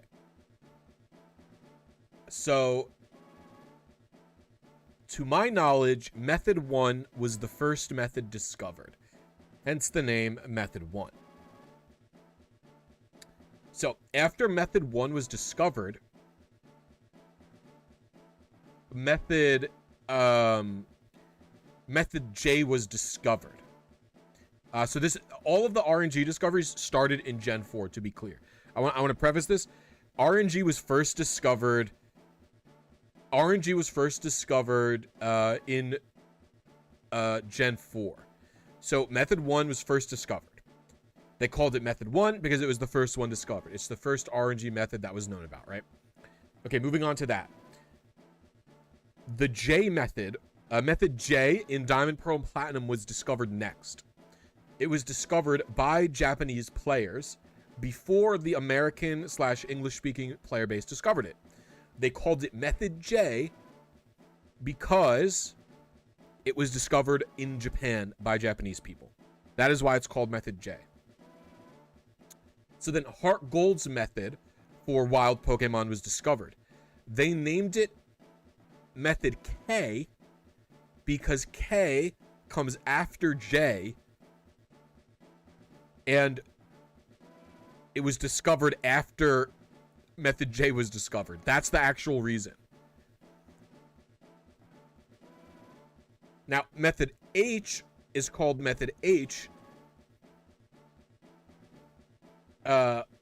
Method H is called Method H because with the numbers, they are just numbered. They are numbered after, because a Method H1 is really the same as Method 1, but restricted by encounter slots. So it's not actually any IVs and PIDs. It's not different. The only thing that's different is how many spreads are available. And they used H as the preface because H comes before J and K, and Gen 3 comes before Gen 4. That's the real reason. White people, Jake is stinky like a butt. Why are you flaming me, dude? What the hell? What'd I do to you this time?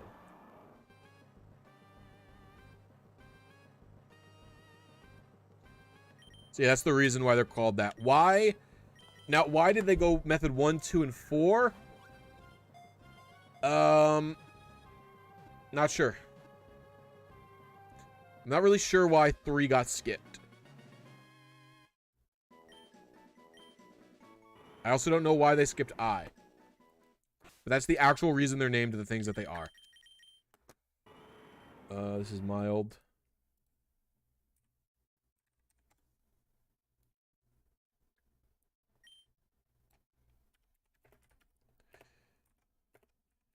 That's a really good special attack stat.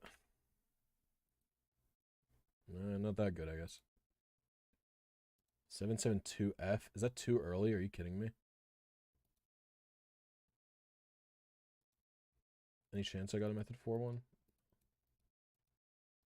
Okay, so the seed that I hit is too early, and it overcompensated like hard.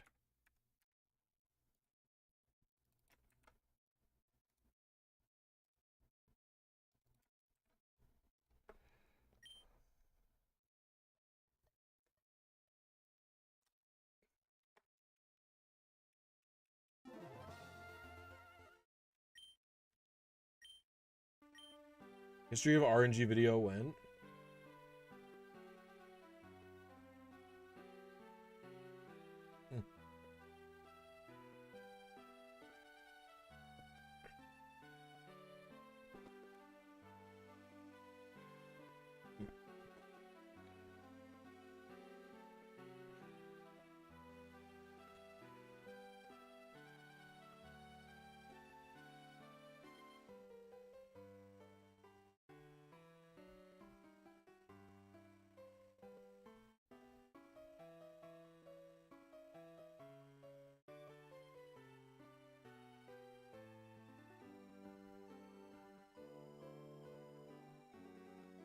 $30 minutes till you leave. Nice, nice.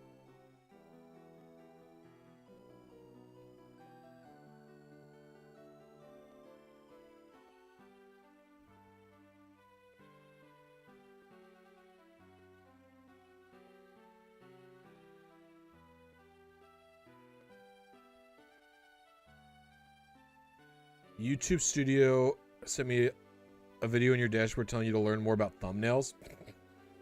Get roasted, dude.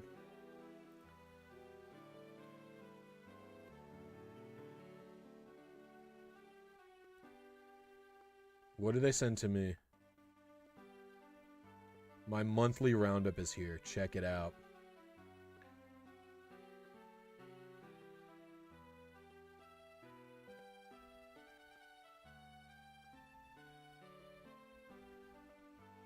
Is this a video they made? This is a YouTube. Oh, never mind. I don't care about this shit. I thought they had like a. I thought this was gonna be like a little bit.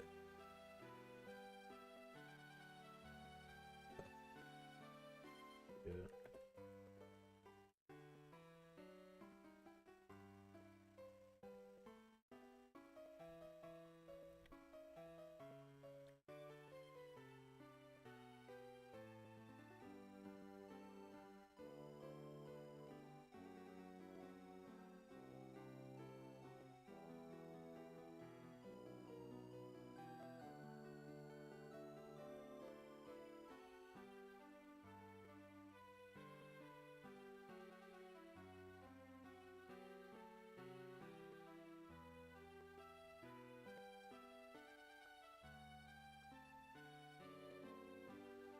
YouTube has not told me to get better at making thumbnails.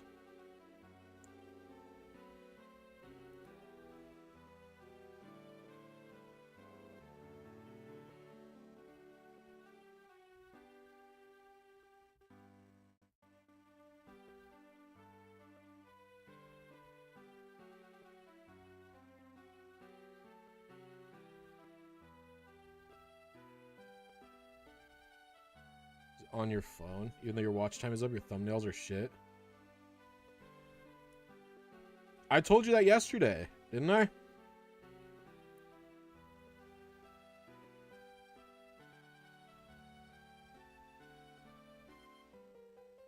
Didn't I tell you if your watch time and other stats are going up, that I was informed that it is a thumbnail issue?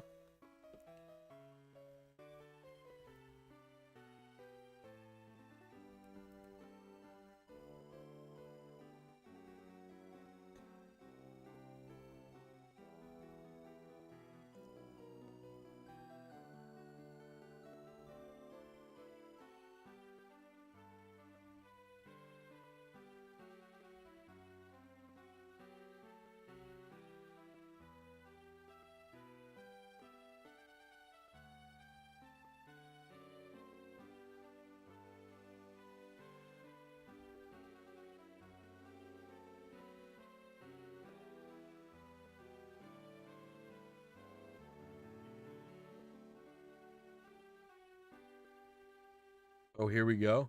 What? Maybe make wheezing bigger on the new thumbnail.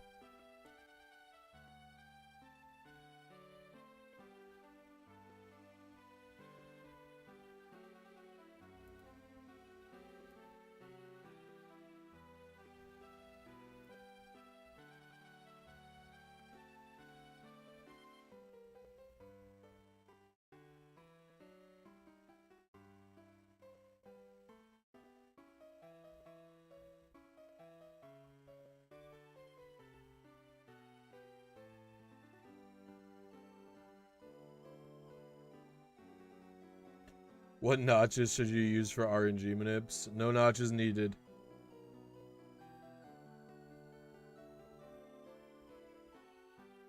You do need bald buttons, though.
Has anyone ever tried to send Pokemon with glitch moves to XD Colo? Yeah, I've sent them to... It's actually a great way to transfer them.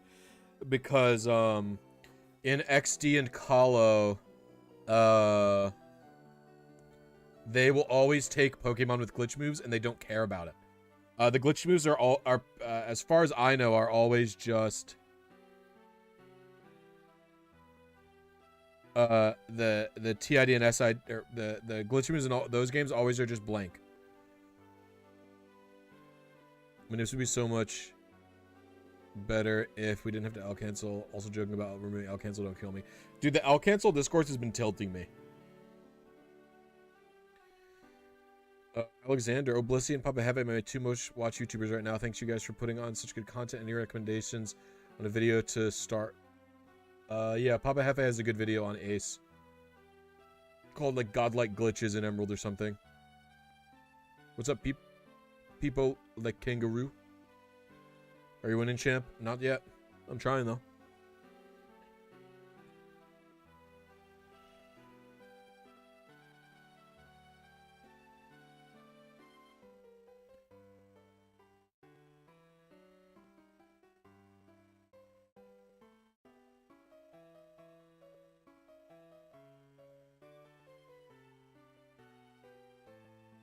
See, I'll cancel thing. Someone was talking about how like making L cancel automatic in Melee would be good for the game for like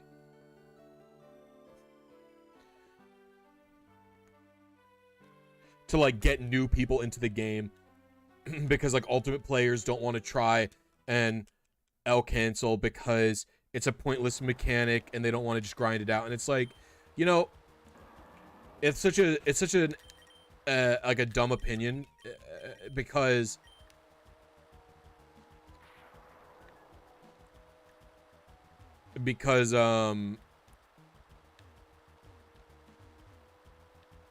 Melee has so much tech that you have to learn that if you're not willing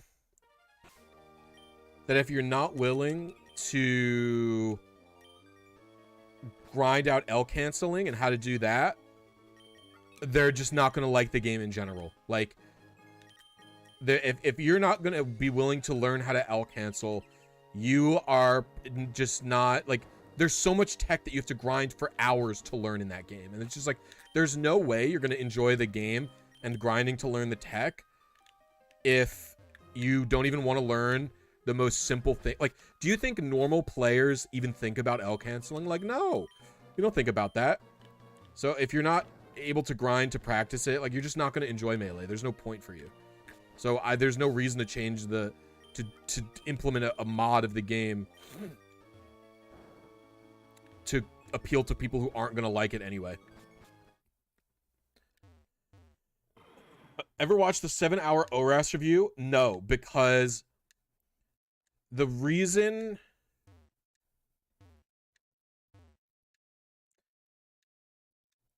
I never watched that video is because I saw it and I thought, surely you can't listen. Maybe other people watched that video. Maybe they liked it. I've never watched it.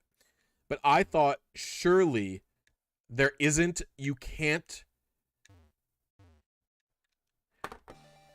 Let me rephrase. I value being concise. Like, there's a reason, like,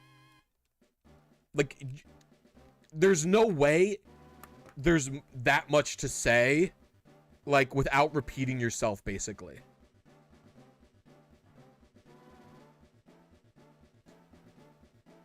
Like, surely there's just no reason for the video to be that long.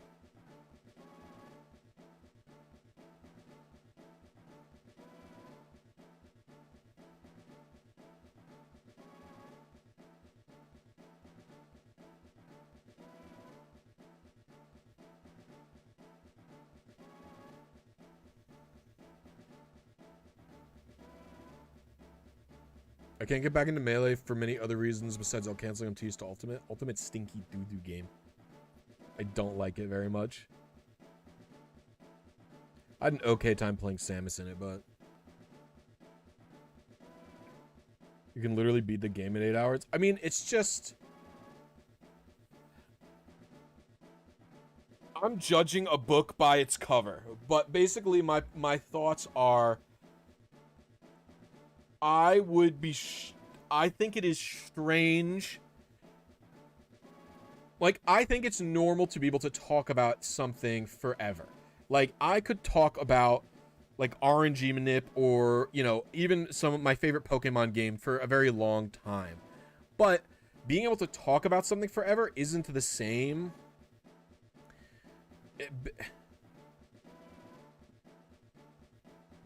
Being able to talk about something forever isn't the same as making a video on something. And so from my perspective, when you're making a video on something, you shouldn't be, you need to,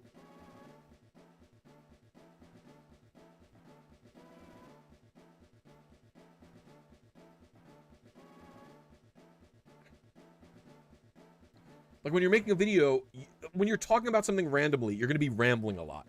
You're going to be rambling a lot. You're going to be saying your own points over and over again. You're going to be saying the same thing over and over again. Whereas in a video, you should try and minimize that, right? And, like, if you are making an 8-hour-long video on Pokemon Omega Ruby, I can't imagine you have that much to talk about without like repeating yourself over and over again. So I just didn't watch it. I was like, you have to be concise. Like, you have to compress what you're saying down, and you have to actually organize your thoughts. To me, there's no way a video that long has its thoughts organized. I have watched one really long video before. It was the Doctor Who video.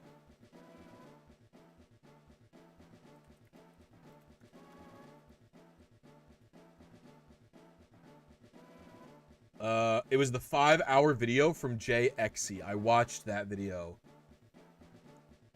But it was definitely very long.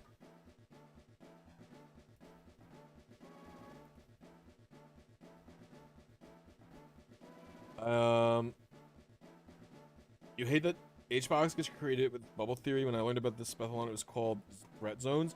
Hefe, it's called spacing. HBox doesn't get credited with bubble theory. What are you talking about? HBox got fucking roasted. When HBox talked about bubble theory, everyone made fun of him and was like, this is just spacing. Like, he just got made fun of. Rightfully so, by the way.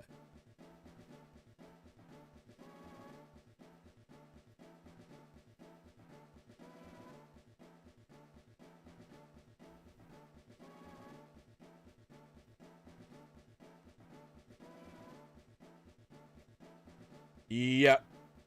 That's about, yeah. The longest video I actually enjoyed was...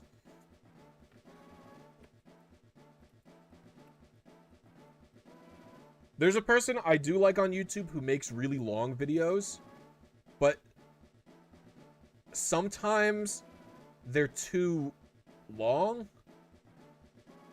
Like, I like Breadsword a lot. Breadsword's a very good critique YouTuber.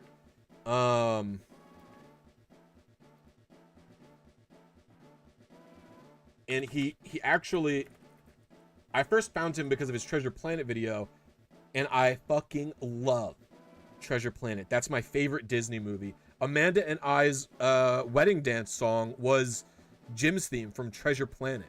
We both fucking love that movie. And he also made a video on Jak and Daxter, and I was like, this guy's my fucking spirit animal.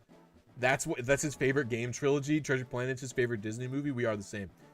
But his Jak and Daxter video is 2 hours, and it doesn't say a lot about the game. And he also talks really slow.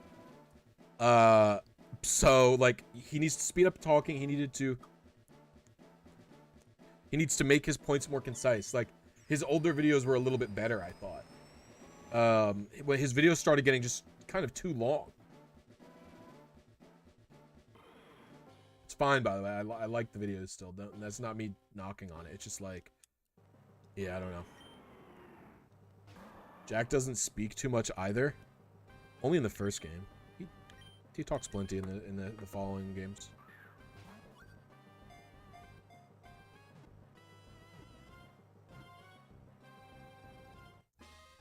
I think an hour and a half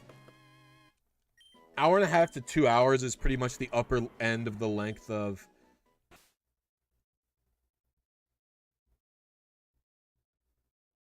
Motherfucker makes a couple 100k plus vids and thinks the YouTube group... Me? I'm not even talking about what is a good video versus what is a bad video. I'm talking about, like, what I like. Like, I'm saying, like, I think his Jack and Daxter video, that was basically, like, for me, that video should have been, like, the best video he ever made, because I love the first Jack and Daxter game. I have half a mind to stop playing this game right now and boot up Jack 1 and start playing it for you guys, because I fucking love Jack and Daxter. That is my favorite. That is my favorite game of all time. Okay, I was too late on the seed or whatever the fuck. Wait,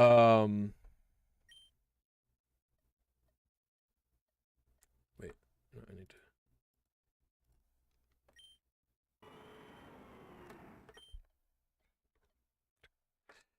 It's my favorite game of all time, but like the video was just kind of like he spent a lot of time rambling in it, and he talks really slow. He talks like this. I think we do this and then we do that. Like, that's how he talks.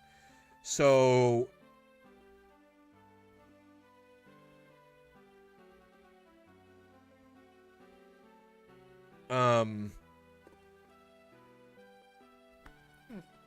like, oh yeah, I haven't hit the add button in a minute. Add, give me money. money. So it's just like the fact that that video wasn't like one of my favorite videos he's ever made was like, yeah, like, I don't know.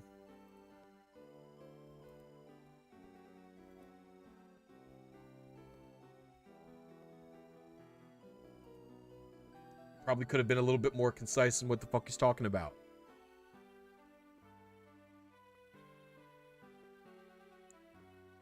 I can't write a video longer than 15 minutes. It just takes too fucking long to revise and watch back. Colo video is so expensive to edit that is basically not turned to Prava yet. Oh, that sucks. Yeah, I mean, I don't ever go into a video aiming for a length with the scripted videos. For the record, I hope I'm not coming off like some person who thinks they're like a big shot or something, because like I basically got lucky and made a good video by accident with the Gen 5 VGC video. And then I made a good video on purpose with the Gen 4 video. But then ever since then, like nothing I've made has really set the world on fire. The Gen 6 one did less than the Gen 4. The Gen 8 one did less than the Gen 6. The Emerald did less than the Gen 8, although the Emerald one is a shorter video, so I don't know if I should count it in my metrics thinking. And then my new RBY tutorial did dog shit. So it's just like, I'm more just talking about what I like, rather than what I think is good. Because I don't really know what I think is good. Like,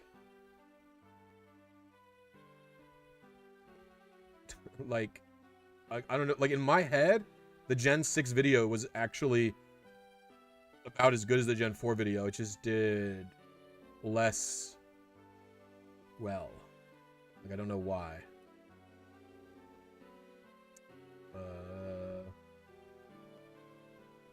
I mean, I just spend a lot of time thinking about the things that I'm doing, I guess. Like, I spend a non-trivial amount of time, like, overthinking basically everything. Like, yeah, I don't know. Open my door.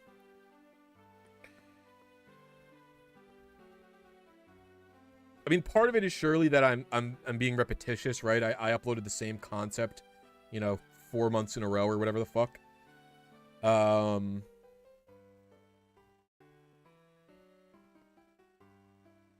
Yeah, I don't know. Hopefully by next week I'll have a different style of video that still incorporates RNG and stuff. It's gonna be my next big project.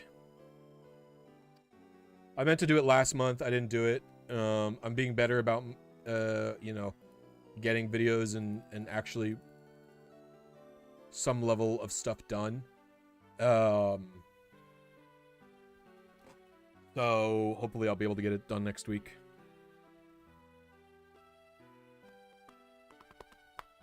I want to get it out before Scarlet and Violet. I don't even know when those games come out. Do they come out the 16th or the 17th or whatever?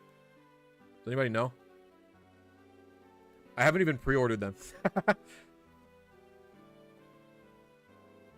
Maybe I'll do that today. 18th. Okay, makes sense to me. I want to clean up my desk area today. It's getting a little messy. And then maybe I'll go out and pre-order the game.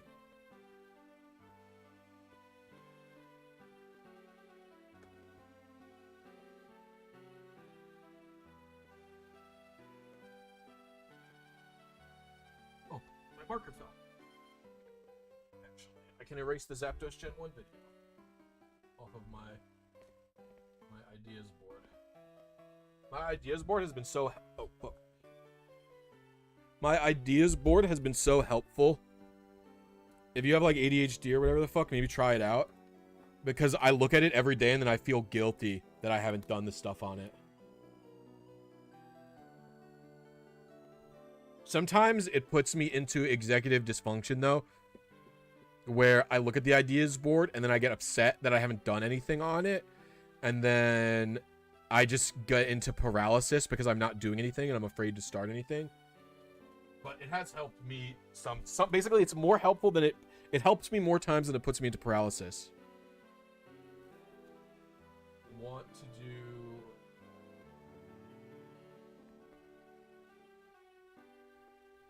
to do a vid on I have 2 ideas on it right now.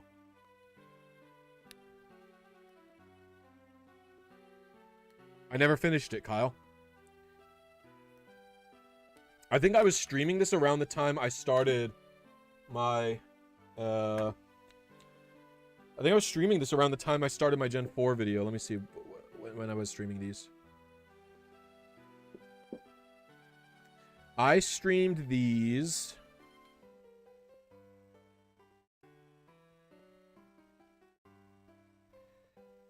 I was streaming these.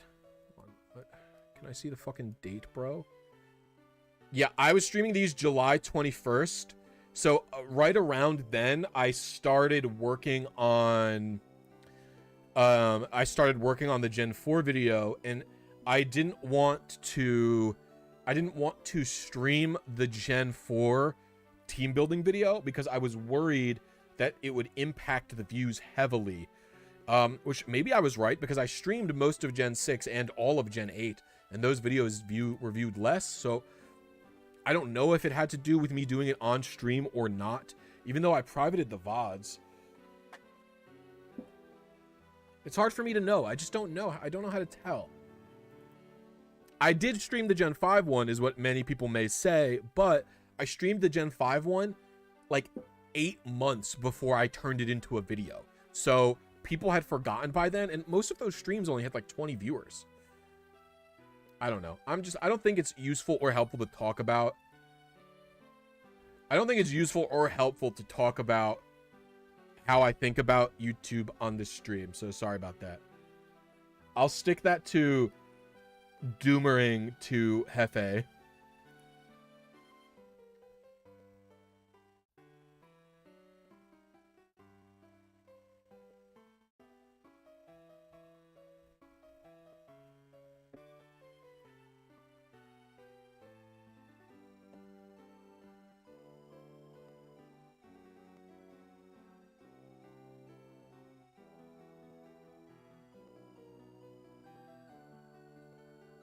You think Gen 4 is more popular, Gen?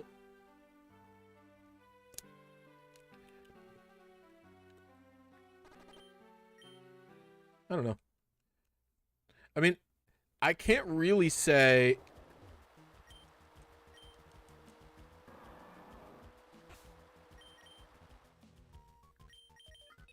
I don't know. Like, I can't really say that. I don't know if it's right to say that Gen 8 is less popular than... Like, I also can't say the videos didn't do well in the algorithm or whatever the fuck, because, like, I don't, like, in reality, my Gen 6 video has 160,000 views or whatever the hell. And, like, that's still well outside of the amount of views I should be expecting for my subscriber base, right? You know what I mean? So is it right to say I didn't get... the algorithm didn't bump me properly? Like, I don't think that's probably correct to say, right? Even the 50,000 views of the Gen 8 video is still, like, not... Like, that's still well outside of my typical... My typical that I would expect is what the Emerald video did, where it's closer to, like... 15,000 or whatever, you know?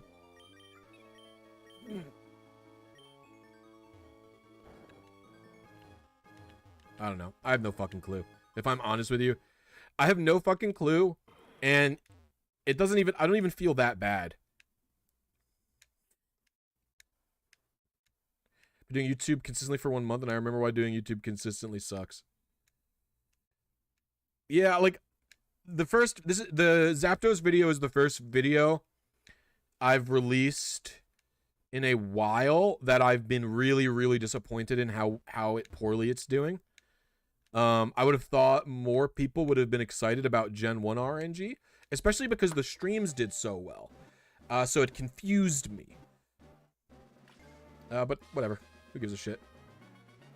I guess I have been transitioning away from guides, and people are expecting more scripted content instead of guide content. So I don't fucking know, dude. I don't know, and I don't care that much, because what's more important to me is that the guide is there for people who need it versus, like...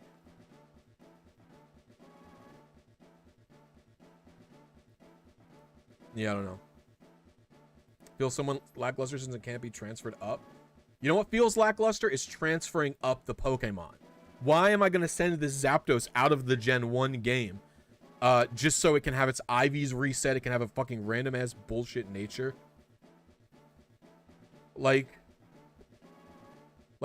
I'm literally like, even if RNG was possible in Virtual Console, it's literally less interesting to me than doing it on the real cartridges, because, like, the 15, that means the only interesting RNG for cartridge, or for Virtual Console, is the shininess. Whereas the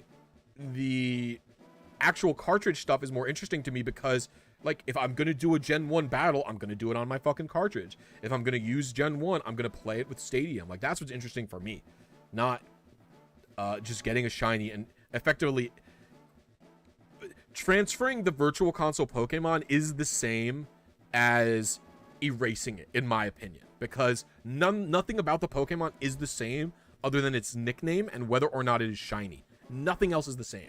So to me, transferring is not interesting, because it is the same as erasing it.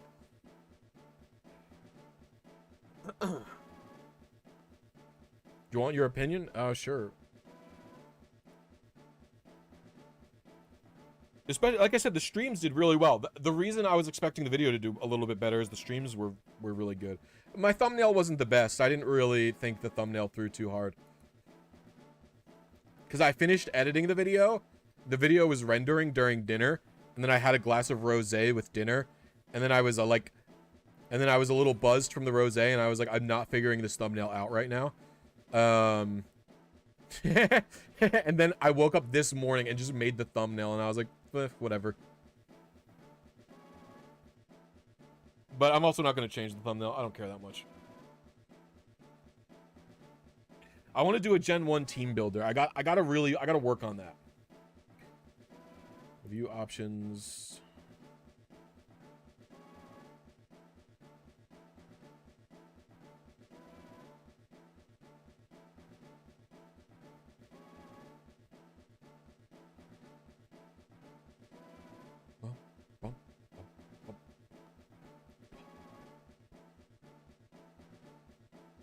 Oh boy.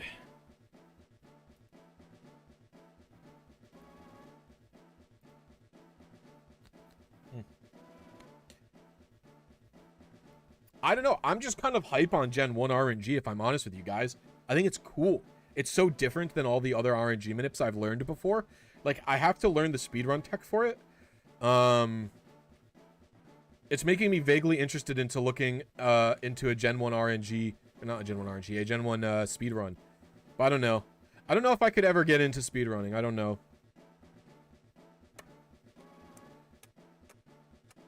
Well, I just like I just think it's cool. Like, oh, I think Ace is so lame compared to this, personally.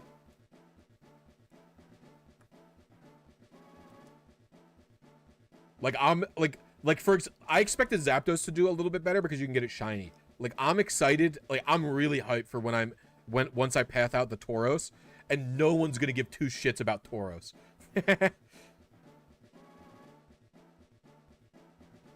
And I know no one gives two shits about Tauros, but I am excited about it.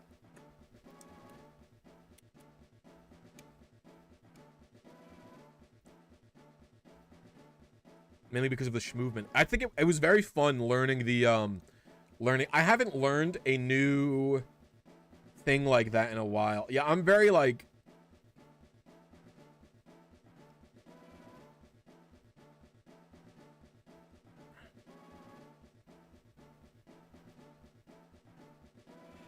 is shiny breeding in Gen 2 RNGable? Nope, probably won't be. I'm very excited for when I'm able to build a full team in red, blue, and yellow. I'm gonna definitely do a team builder on Gen 1. I don't know if I'm gonna I don't know if I'm gonna use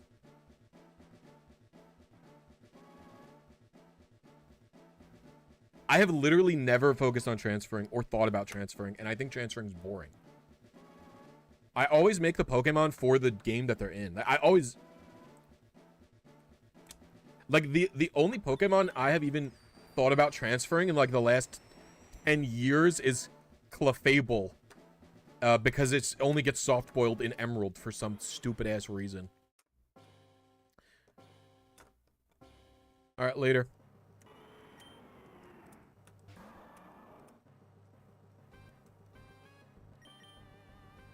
I don't think, based on the comments that I get, I don't think a lot of the people who are using my videos are doing transferring.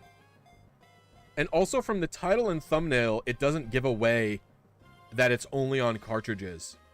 Like, a lot of people can probably gonna click that and see and think, oh, I could do this in VC, only to be disappointed in the video that you can't. Because it's not like I say, oh, no VC in the title or anything. But yeah, I'm so excited to be able to be, I was even thinking, like, what am I gonna build? Like, am I gonna do one of the like the Nintendo Cup teams? But those are only 3 Pokemon, so how interesting is it, right? So maybe I should build an RBYOU team.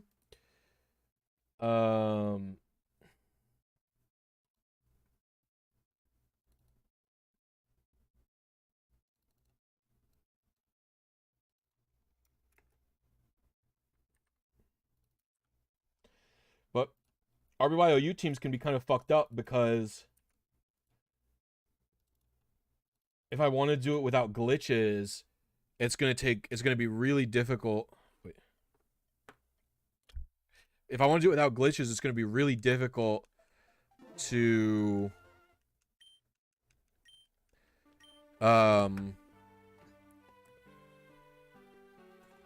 get multiple TMs, you know what I mean?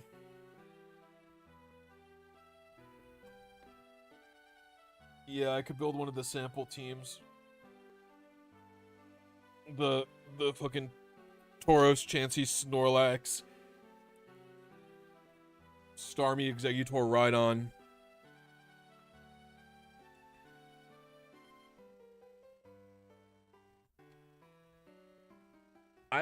I'm not very focused on shiny content. I don't think shiny content is the way for whatever it's worth.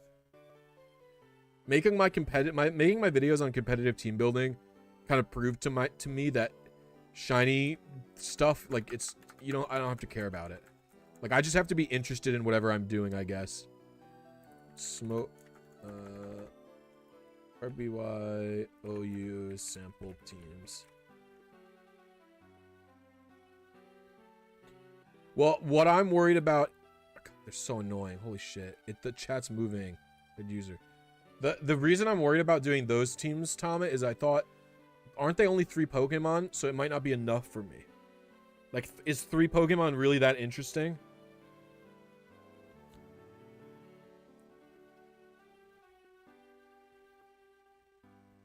I guess if I was to make a team, it would have Zapdos on it, certainly, right? I'm sort of known for my Zapdos situation.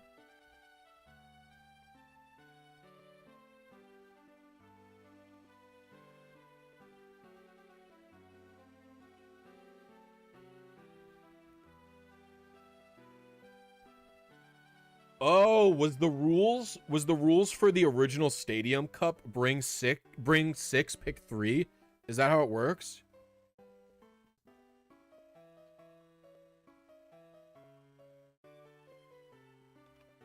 Saffron, what the fuck's going on? Saffron, what the fuck are you doing? I have no idea what my cat's doing right now.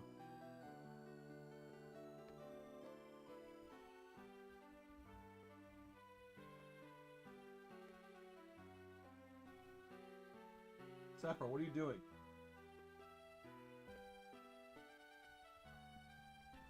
She's acting wacko.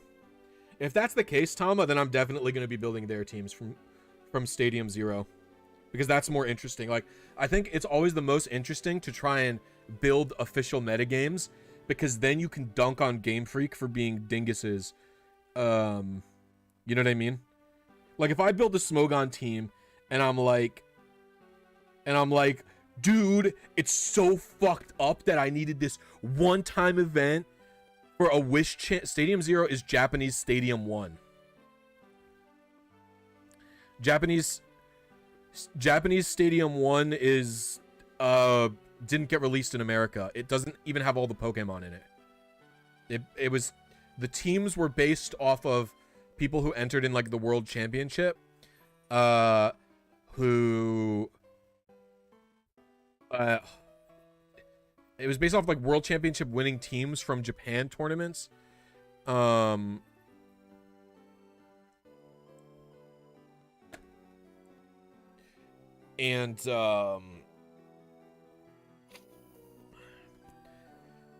it was for people, so it was so people could battle the winning teams and stuff like that.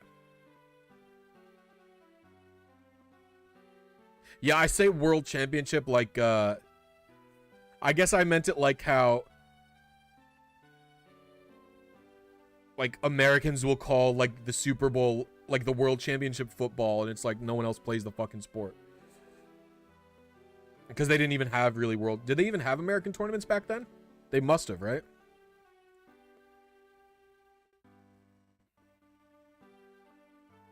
What's up, Nick? How you doing?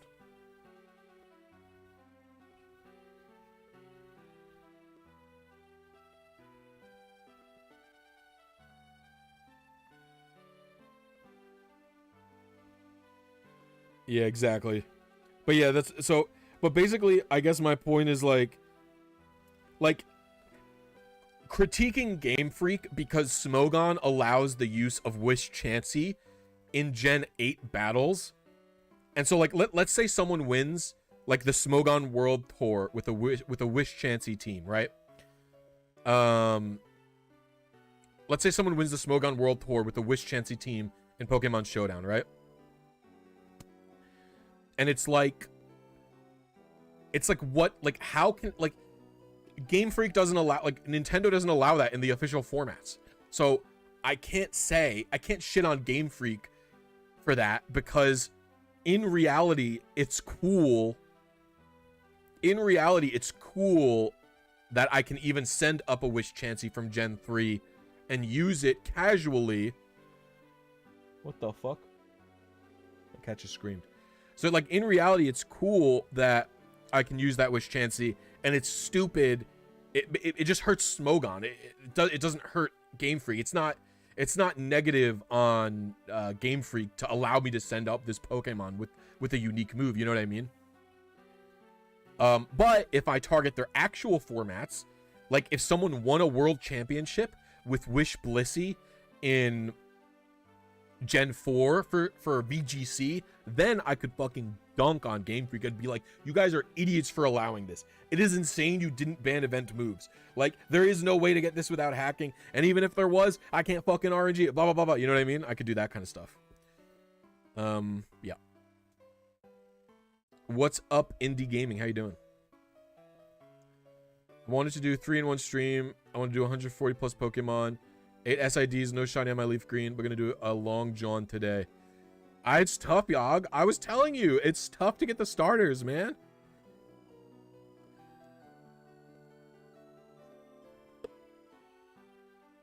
All right, I'm gonna have to look up some of these Stadium Zero teams then. Maybe I'll look up a Stadium Zero team that I like. Maybe I'll see if I can find the winner of that team. Like whoever won that tournament or one of the tournaments from there. Like I'll get one of the teams that is a tournament winners team and I'll bot all of those Pokemon out. That's what I'll have to do, right? I'm now looking forward to the Safari Zone Pokemon. I was even thinking about botting on Cinnabar instead of in the Safari Zone. But like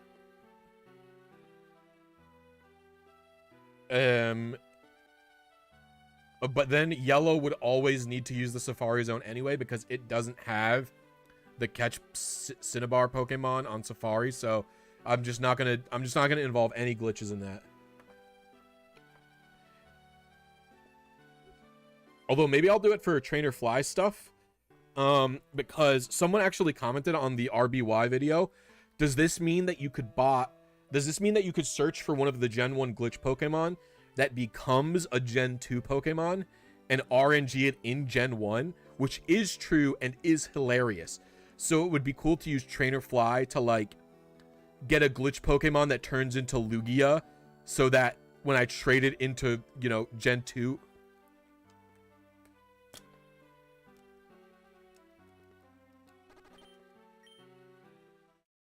Oh, Trainer Mew doesn't carry over into a restart? I thought it did.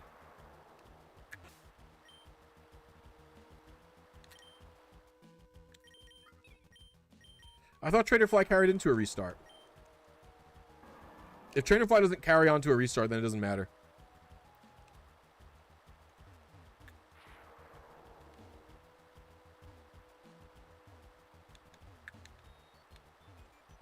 Oh my lord, I'm dying on the mock bike. Oh yeah, you can't fucking save anyway because the start menu doesn't work, right?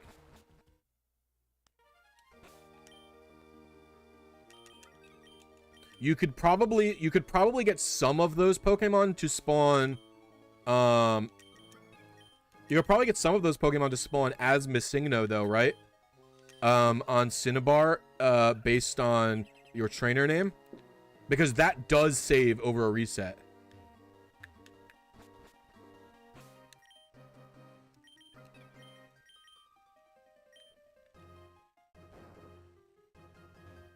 Like doing the old man glitch to put Pokemon based on your name on Cinnabar, that actually works.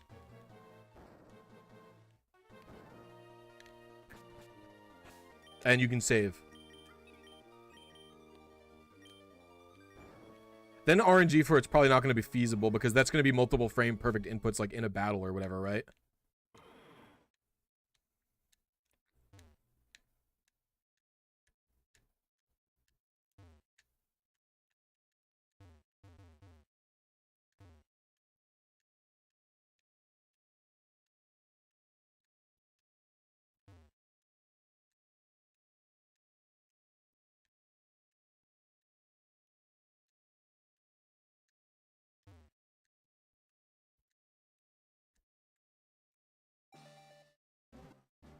Repel does not.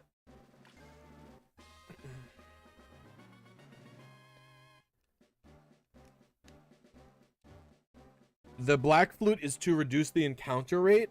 Repel doesn't reduce the encounter rate. It just prevents me from getting into an encounter. But the game does still do checks to see if there would be an encounter. And then after, if it sees there would be an encounter, it says, oh, hey, there's a repel here. We block it. But every single time the thing does a check, it does some RNG advancements. So Black Flute literally reduces the number of times it does those checks. That's also why I'm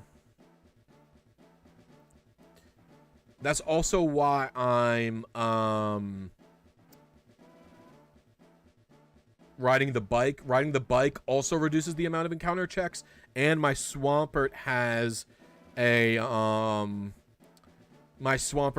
cleanse tag as well. All right, later, Meowstache.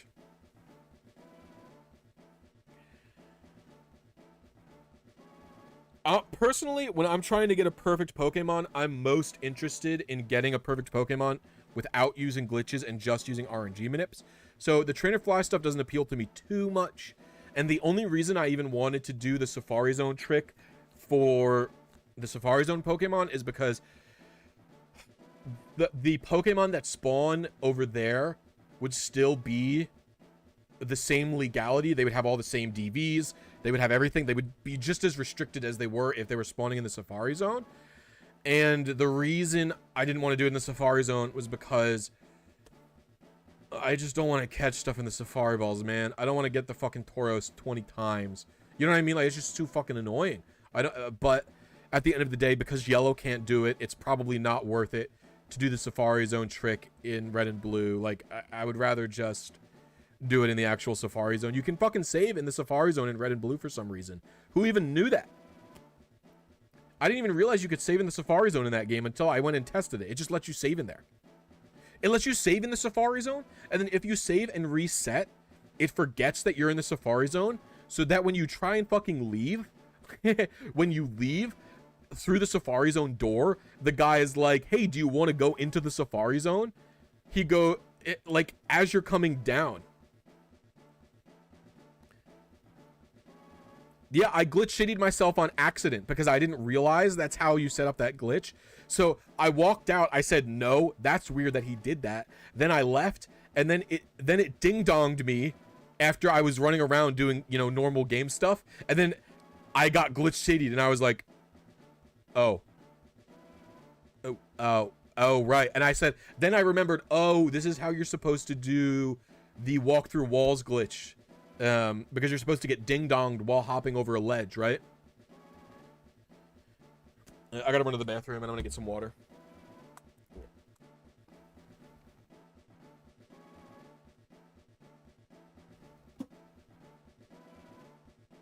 What's up, Asiano? Why are you screaming?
You guys like my Christmas pants? They're PJ pants.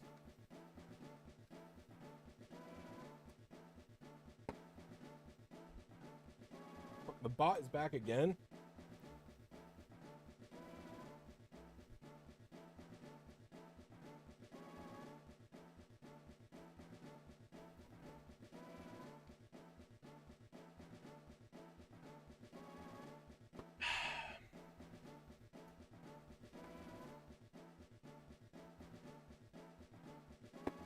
Good old water.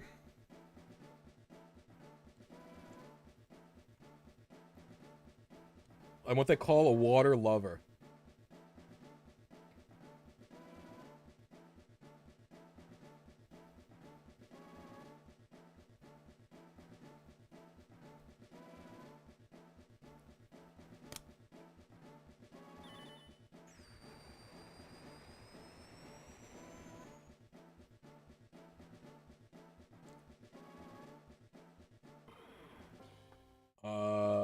What? The Safari? They just cut the Safari Zone in Gen 2. What are you talking about? I doubt it has anything to do with code. If I had to guess why Safari Zone was cut, it was for... I just ran by accident. Whatever. I didn't hit it anyway. If I had to guess, it was a space thing. Hatching the Merrill plays the song... No, Hatching the Merrill plays the song. No, it starts music. It doesn't kill music. It starts any amount of music, because having music playing makes Method 4 more likely.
Why was the skateboard cut? Who knows?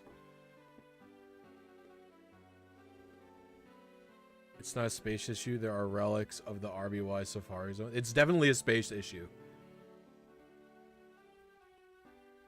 If you've read any of the interviews about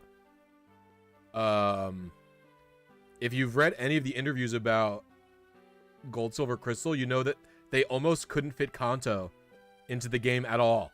And they were going to cut it before fucking Iwata came in and saved their dumpy asses and allowed them to put Kanto in. A lot of space issues are a lot of the reasons why Kanto's cut down to begin with. Like, Viridian Forest is drastically cut down. And I would assume there is some component of time issue. Like, I assume it's a mix of space and time. Like, obviously, nowadays, people can do a lot more with the Game Boy, but that's, you know, fucking 30 years of hindsight on learning Z80 programming to make a fucking Game Boy game.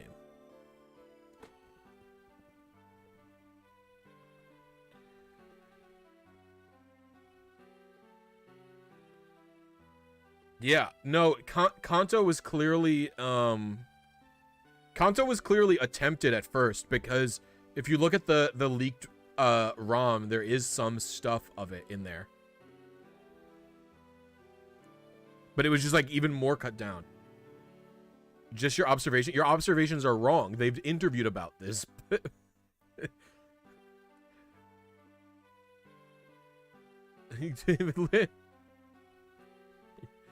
They literally did interviews about this. I would be certain it is a mix of space and time.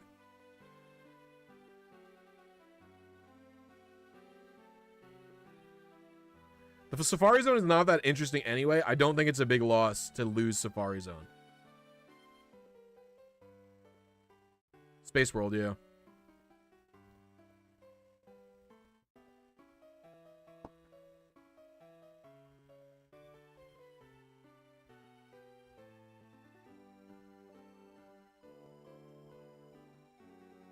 Z80. Yeah, sorry, the fucking guy.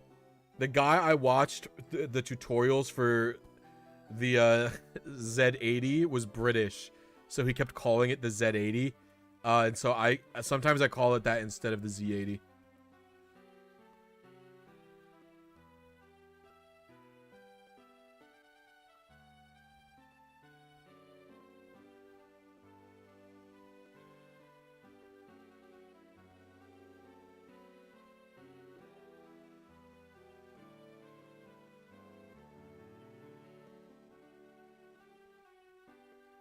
The wild Pokemon refuge is closed. Oh, I guess that is true. That's sad.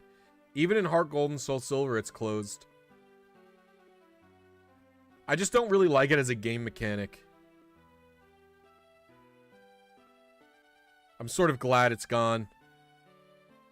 You know, it's unfortunate because I'm glad both the game corners and the safari zones are...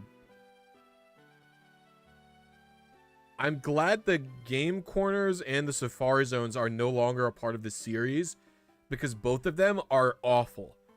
Like, you need to do the game corner to get, like, rare, expensive TMs, and it sucks ass because everything is luck-based, or you have to spend $1 million to just buy coins.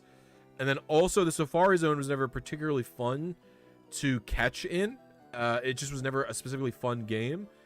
But at the same time, like, they remove those things, and then instead of either, like, updating them to be better than they were, or to be more interesting, they just remove them and then don't put new minigame type features in its place. Do you know what I mean? Like, I think Pokemon as a whole benefits from having, like, little minigame things like that that can be important to the game. But like, it's nice for variety, you know what I mean? But like, it's nice for variety, but when, like, they're just not adding anything into there that's super interesting a lot. Like, Gen 5, did Gen 5 even really have anything? Gen 5 had musicals, but, like, they weren't even anything. They were just a replacement for contests. Like, and then what else did Gen 5 didn't have anything else. Like, I love Gen 5. I'm a Gen 5 lover, but they just didn't, like, have anything like that. And then Gen 6 had the Friend Safari, which is good. I did like the Friend Safari. But other than that, like, oh, thank you for the $5 strings. I appreciate it. How are you doing today?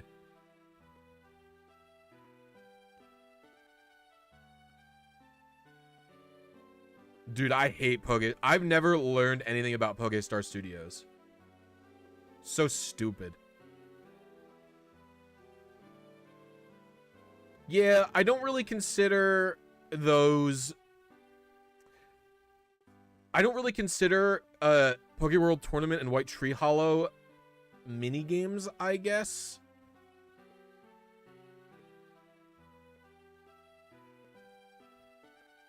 They're more like frontier stuff to me.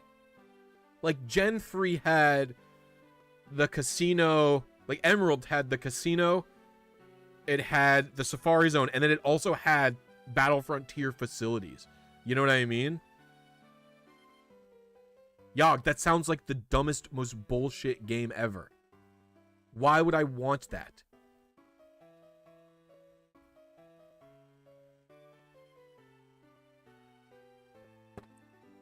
That sounds like the worst game I've ever heard of. I'd rather... If Pokemon became that, I would never play the games again. I'd be so pissed.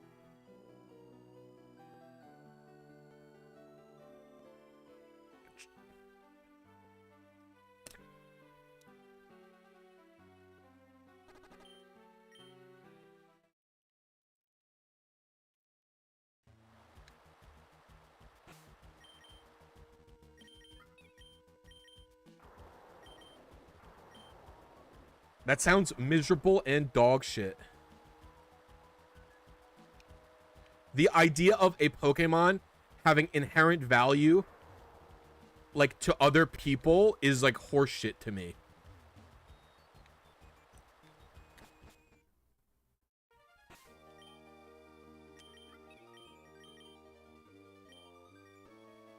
So awful, dude. I hate that shit.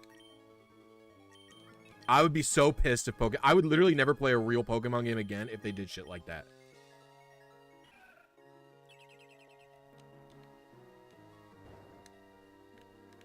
That is some clown mode ass shit.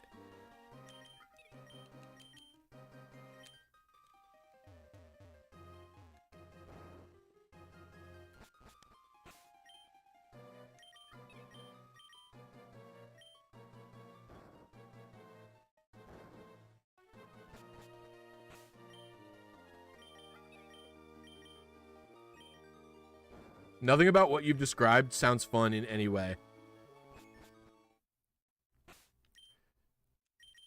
I don't like...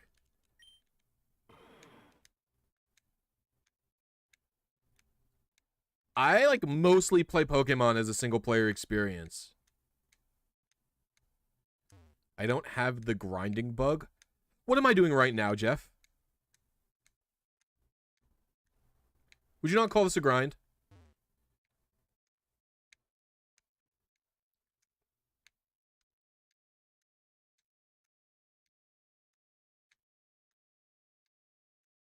This is a grind.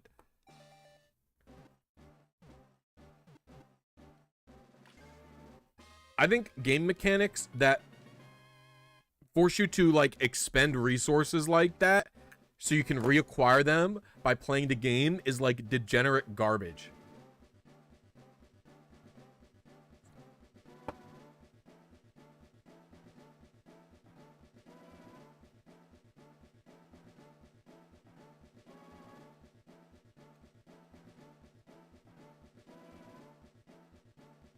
That sounds dog shit. I hate that.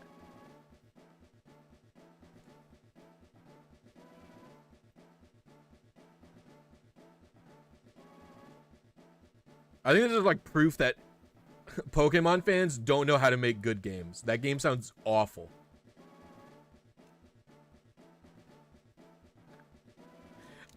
The only cool Pokemon fan game that I've seen so far is Pokewilds. I've been interested in that one. That's like not a normal Pokemon game, I mean. What if we grant garbage as replayability? It's so replayable. Every time you breed your starter, it gets fucking nuked from existence. Every time you breed your precious starter who you play through the whole story with, we set it on fire and send it to hell.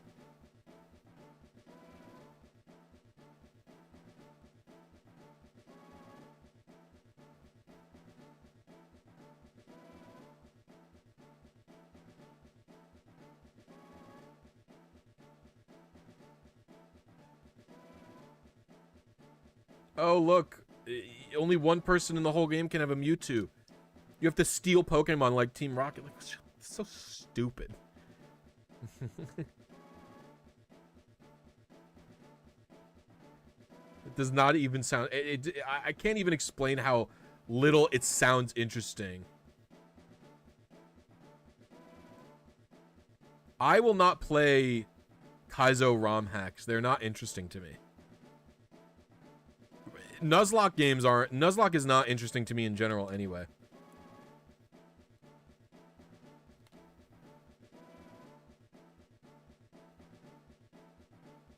I've just come to accept I don't like Nuzlocking.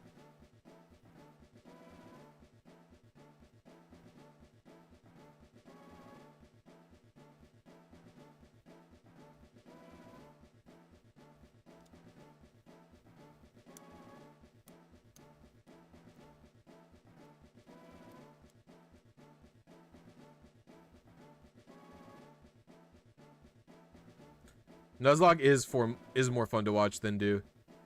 I also don't like those people who are very hyper focused on strategizing for Nuzlocks. I think it's kind of like lame. I can't explain it. I don't like it though.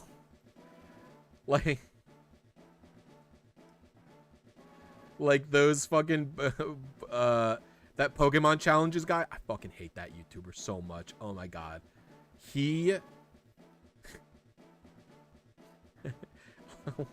like he'll watch other people's Nuzlocks and be like, really should use this there. Really it's like, shut the fuck up. Half the enjoyment about a Nuzlocke is like being overconfident when you go and play the game. Leave Pokemon challenges alone? No. That guy reacts to people who make more difficult content to make than him, and then says he's the best Nuzlocker in the world. Fuck that guy. I do not like him at all. Like, it tilts me into oblivion that he watches Jaden Animation's video that's like a very lovingly crafted animation of her first Nuzlocke, where she doesn't like think too hard about a lot of the plays, or like, you know, you get in over your head in a Nuzlocke when you've never done it before, and then he titles it best Nuzlocker in the world and he reacts to this like very hard to make video. Oh, I hate it. It's just so lazy. And then nitpick every decision. Oh, it just tilts me into oblivion. I will never leave him alone. I don't like him, and I have his channel blocked on YouTube.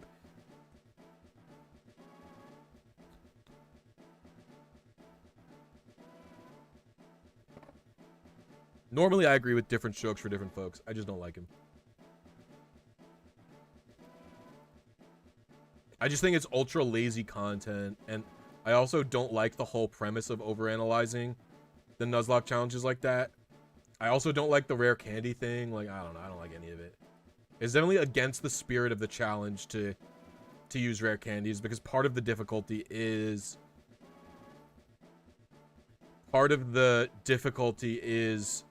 having the patience to deal with the bullshit. Maybe for some of the harder ROM hack stuff it's fine, but where like the games are intentionally bullshit, but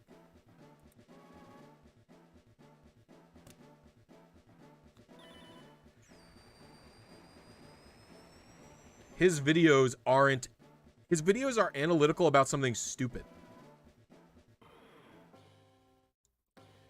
I like analysis on why a piece of media is good or why a piece of media isn't good. I don't like analyzing someone's single player gameplay in a casual Nuzlocke. It's like nerd, it's like lame, like it's like shit I really don't like. I think for me, part of the enjoyment of a Nuzlocke is truly like going into like basically the idea of a Nuzlocke is going into baby child game, play it, thinking even with these new rules, baby child game clearly fine, and then you get dunked on because you are overconfident and underprepared. Like, that's like half of what a Nuzlocke is for me. I also am very opposed to the rare candy thing. It's so stupid. I think, again, grinding is part of the challenge, right? Like, part of the challenge is, are you impatient to the point where you fuck this up? You know what I mean?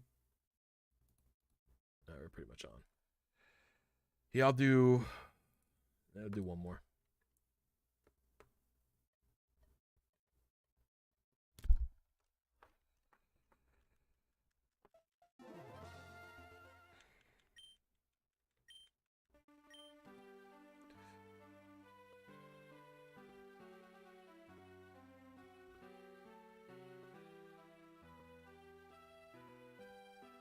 Rare candy doesn't break the spirit of the game if you're playing a Nuzlocke to play stronger / harder compute. I don't really care about doing rare candies for like the stupid ass ROM hacks that are like too hard. But like other than that, it's like whatever.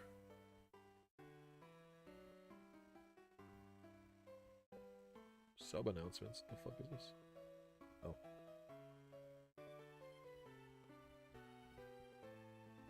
Yeah, I don't know.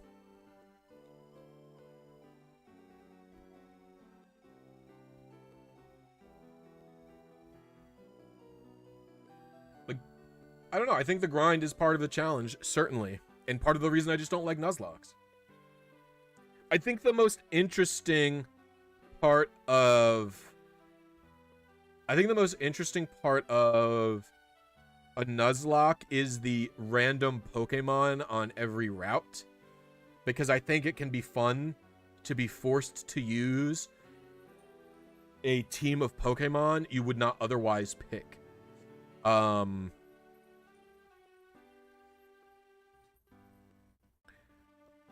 like the perma KO and the having to reset the game if you ever white out, very unfun. That's why my ideal Nuzlocke rules are, if you white out, the game isn't over. You can just make a new team from Pokemon you have in your PC box. Like that haven't already died before. Because that way for me, playing optimally with an optimal team is tight as fuck. No, I think it's kind of like lame. Oh, an unoptimal. I agree. Leslie, thank you. Welcome to Happening. Everybody pog Leslie. 79. Where's my OBS? Oh, it's over here. Very cool, Leslie. Thank you. You're coming in during Angry Blisy, where I'm complaining about another YouTuber for no reason. Just to be mean. Do you think duplicate clauses are OP in Nuzlocke or no? It's not that they're OP, it's just like...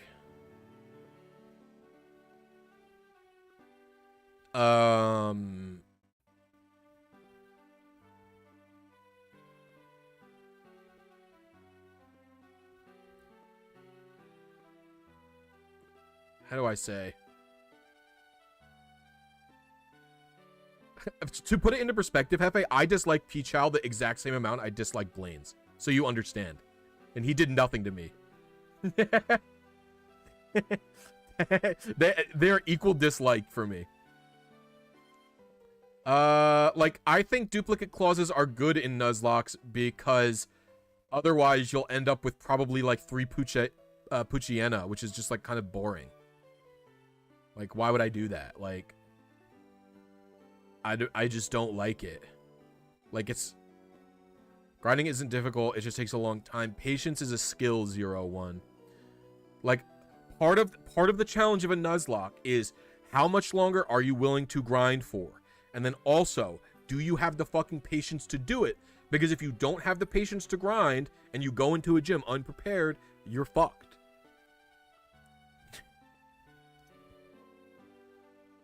It's definitely part of the challenge. I agree that it shouldn't be part of the challenge for like a Kaizo hack, because a Kaizo hack is meant to be bullshit on purpose. So, yeah. I think for me, I will have more fun intentionally building teams, so I will just never enjoy Nuzlocke. I also don't think I enjoy games with difficulty leans on grinding. Yeah, I agree with that second part, Tama. For me, the team building is... My problem is, I said it earlier in the stream, I'm very repetitious. Hasiago, shut up. I'm very repetitious, so I tend to... Basically, I will use the same team every single playthrough if I am not forced to, for the most part. So sometimes it is enjoyable for me to apply the first random Pokemon on a route rule, because otherwise I would never expand into a new team. You know what I mean? Does that make sense? Like, I tend to not do pre-planned teams before I play a game. Sometimes I'll go in with an idea of like which maybe 1 or 2 Pokemon I'll go through for a playthrough. But like other than that, I don't do it like you do, where you like have cool pre-planned teams like based on like some theme, like colors or something like that or what have you. But because I don't do that, then I don't like, yeah, like I said, like I'll just use the same 6 Pokemon every time. Pokemon Go sucks ass. Dog shit game. No, I don't tend to like those fan updates that are like,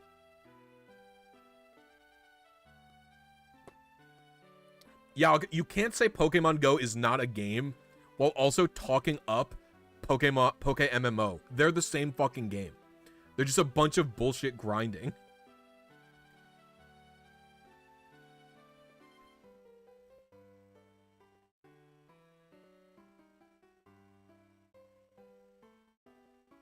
Like, I think a Nuzlocke is at its most fun when you don't remember what teams the gym leaders have and what level their Pokemon are at and stuff like that.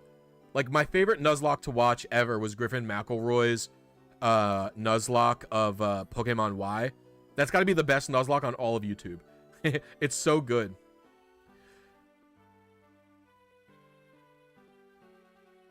A gacha app is the exact same level of badness for me as an MMO game that is intentionally grindy on purpose.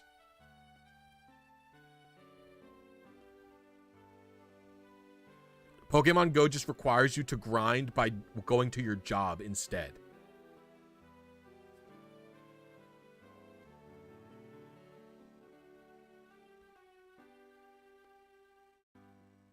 Yes, it's awesome.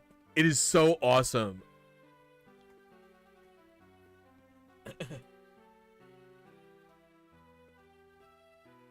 It's such a good, it's just the whole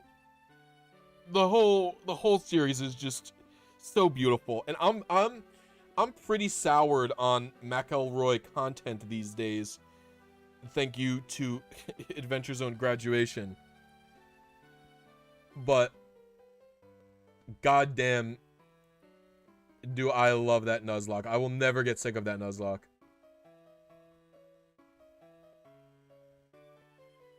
I don't know why my cat's screaming. I think he's just bored. Hey!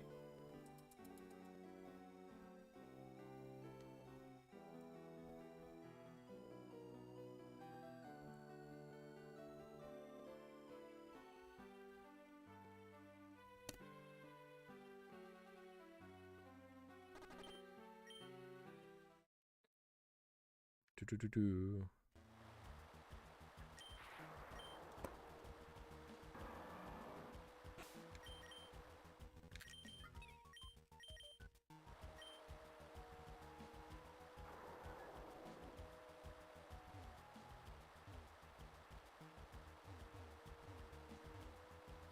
Nuzlocks are boring, send tweet, agree.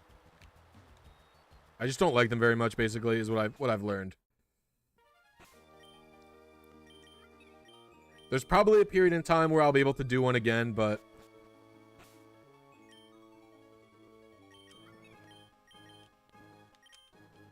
it's not going to be anytime soon.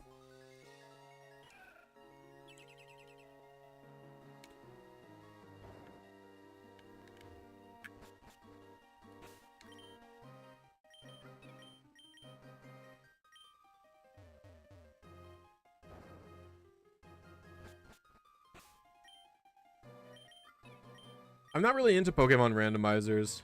I'm just like fucking curmudgeon. I hate what the new kids are enjoying. You fucking whippersnappers.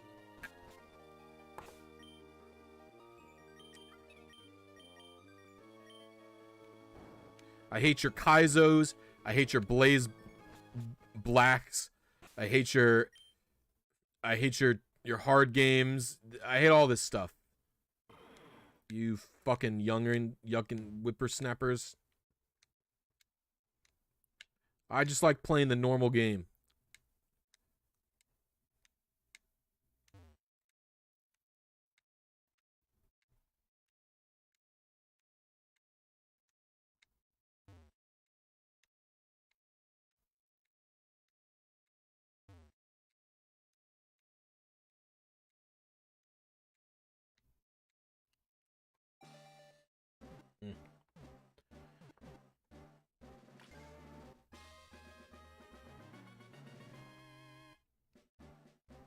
My hand cam broke. Oh, it's still there. Why are you lagging so bad, hand cam? What the? You guys see that? Why is it going like 2 FPS? I don't understand.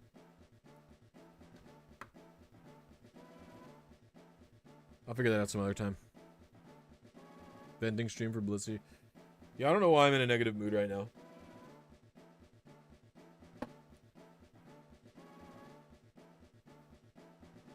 I don't really like being like this. Unfortunately, I just can't help but complain.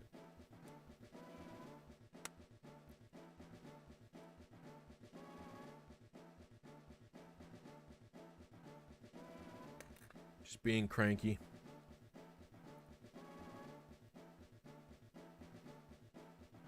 Can relate though to hating what the kids are into.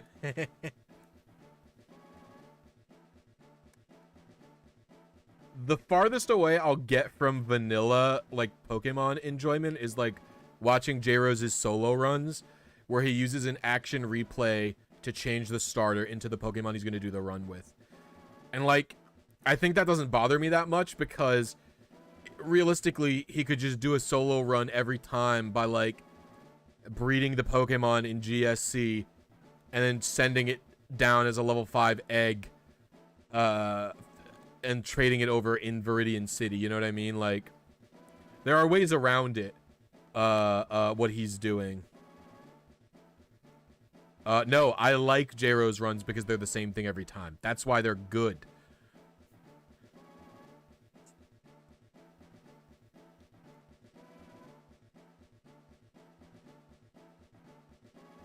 I will stand J-Rose till the day I die.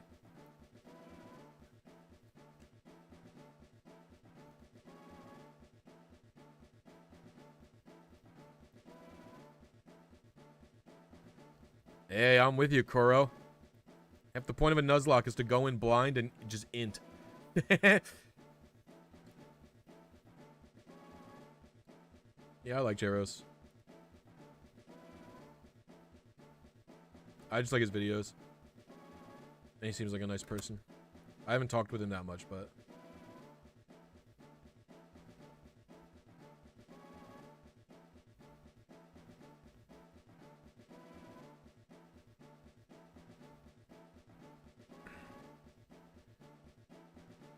You never know, though. I'm too bad at making friends to, like, talk to other content creators. It's impossible. I don't know how to... I, like, don't understand how to, like, approach other content creators, like, as, like, a normal human.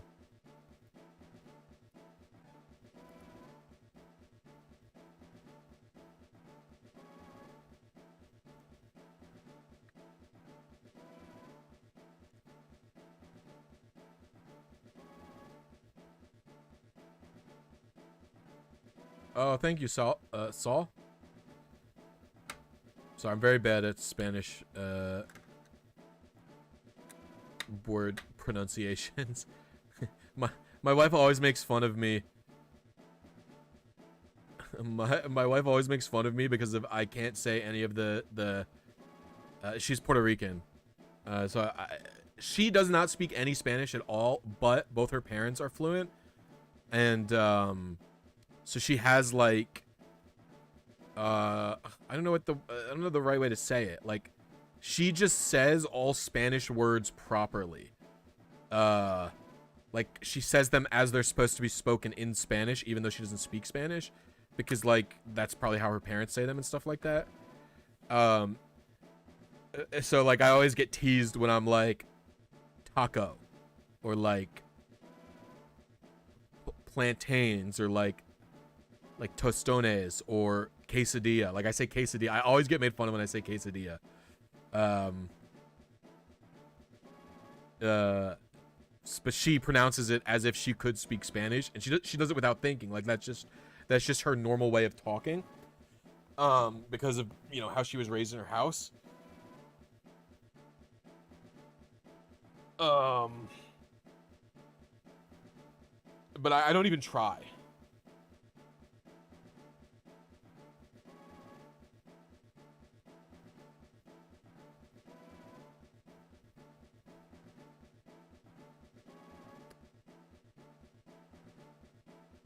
America moment. The only words I try to say properly are Japanese words because I have some level of understanding of how to speak that language.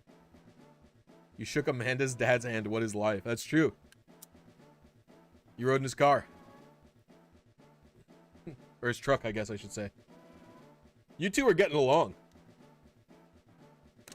Two peas in a pod.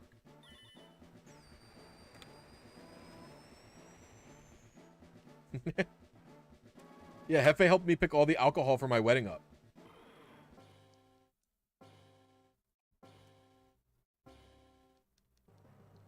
You're very parent-friendly when I want to be. Her dad can also get along with anyone. Ed's a very, like, amicable guy.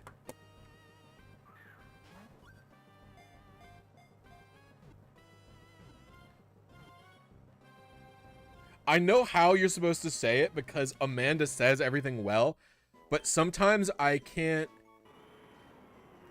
because I can't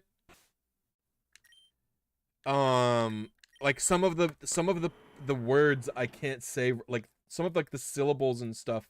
I have my tongue is not used to doing the movements it needs to do, and I don't and like I'm the type of person where I view it as extremely embarrassing to try and do like the proper accent for something if I don't understand how it works. I'm so tantalizingly close, but I'm gonna be calling it here. But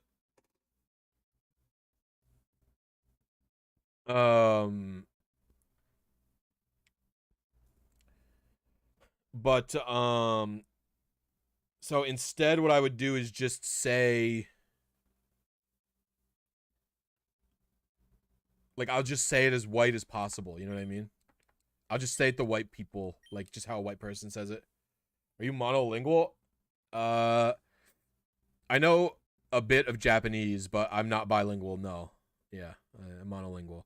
Like, I wouldn't say that I know zero Japanese, because, like, I can read basically everything that's going on here, but once you get into kanji, my shit is in the toilet. And it's not like I know all of these words, I just know, like, 50% of them, which might even be generous, but... You wanted to talk more to your mom to learn more about you? What is there to learn about me? I'm very honest and open. I just say, my mom would have nothing nice to say about me and tell you that I haven't changed since I was 9.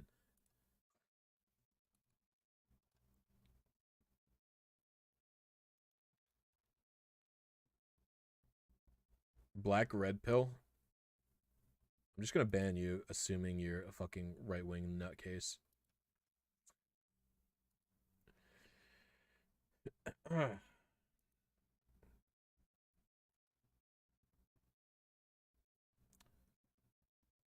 Alright, that's gonna be it for me this stream, though. I am tired. We already know your mom has bad taste with a wine story. Oh my god, yeah. Or she doesn't like Moscato. Loser. She did have brain surgery, though, so I'm going easy on her.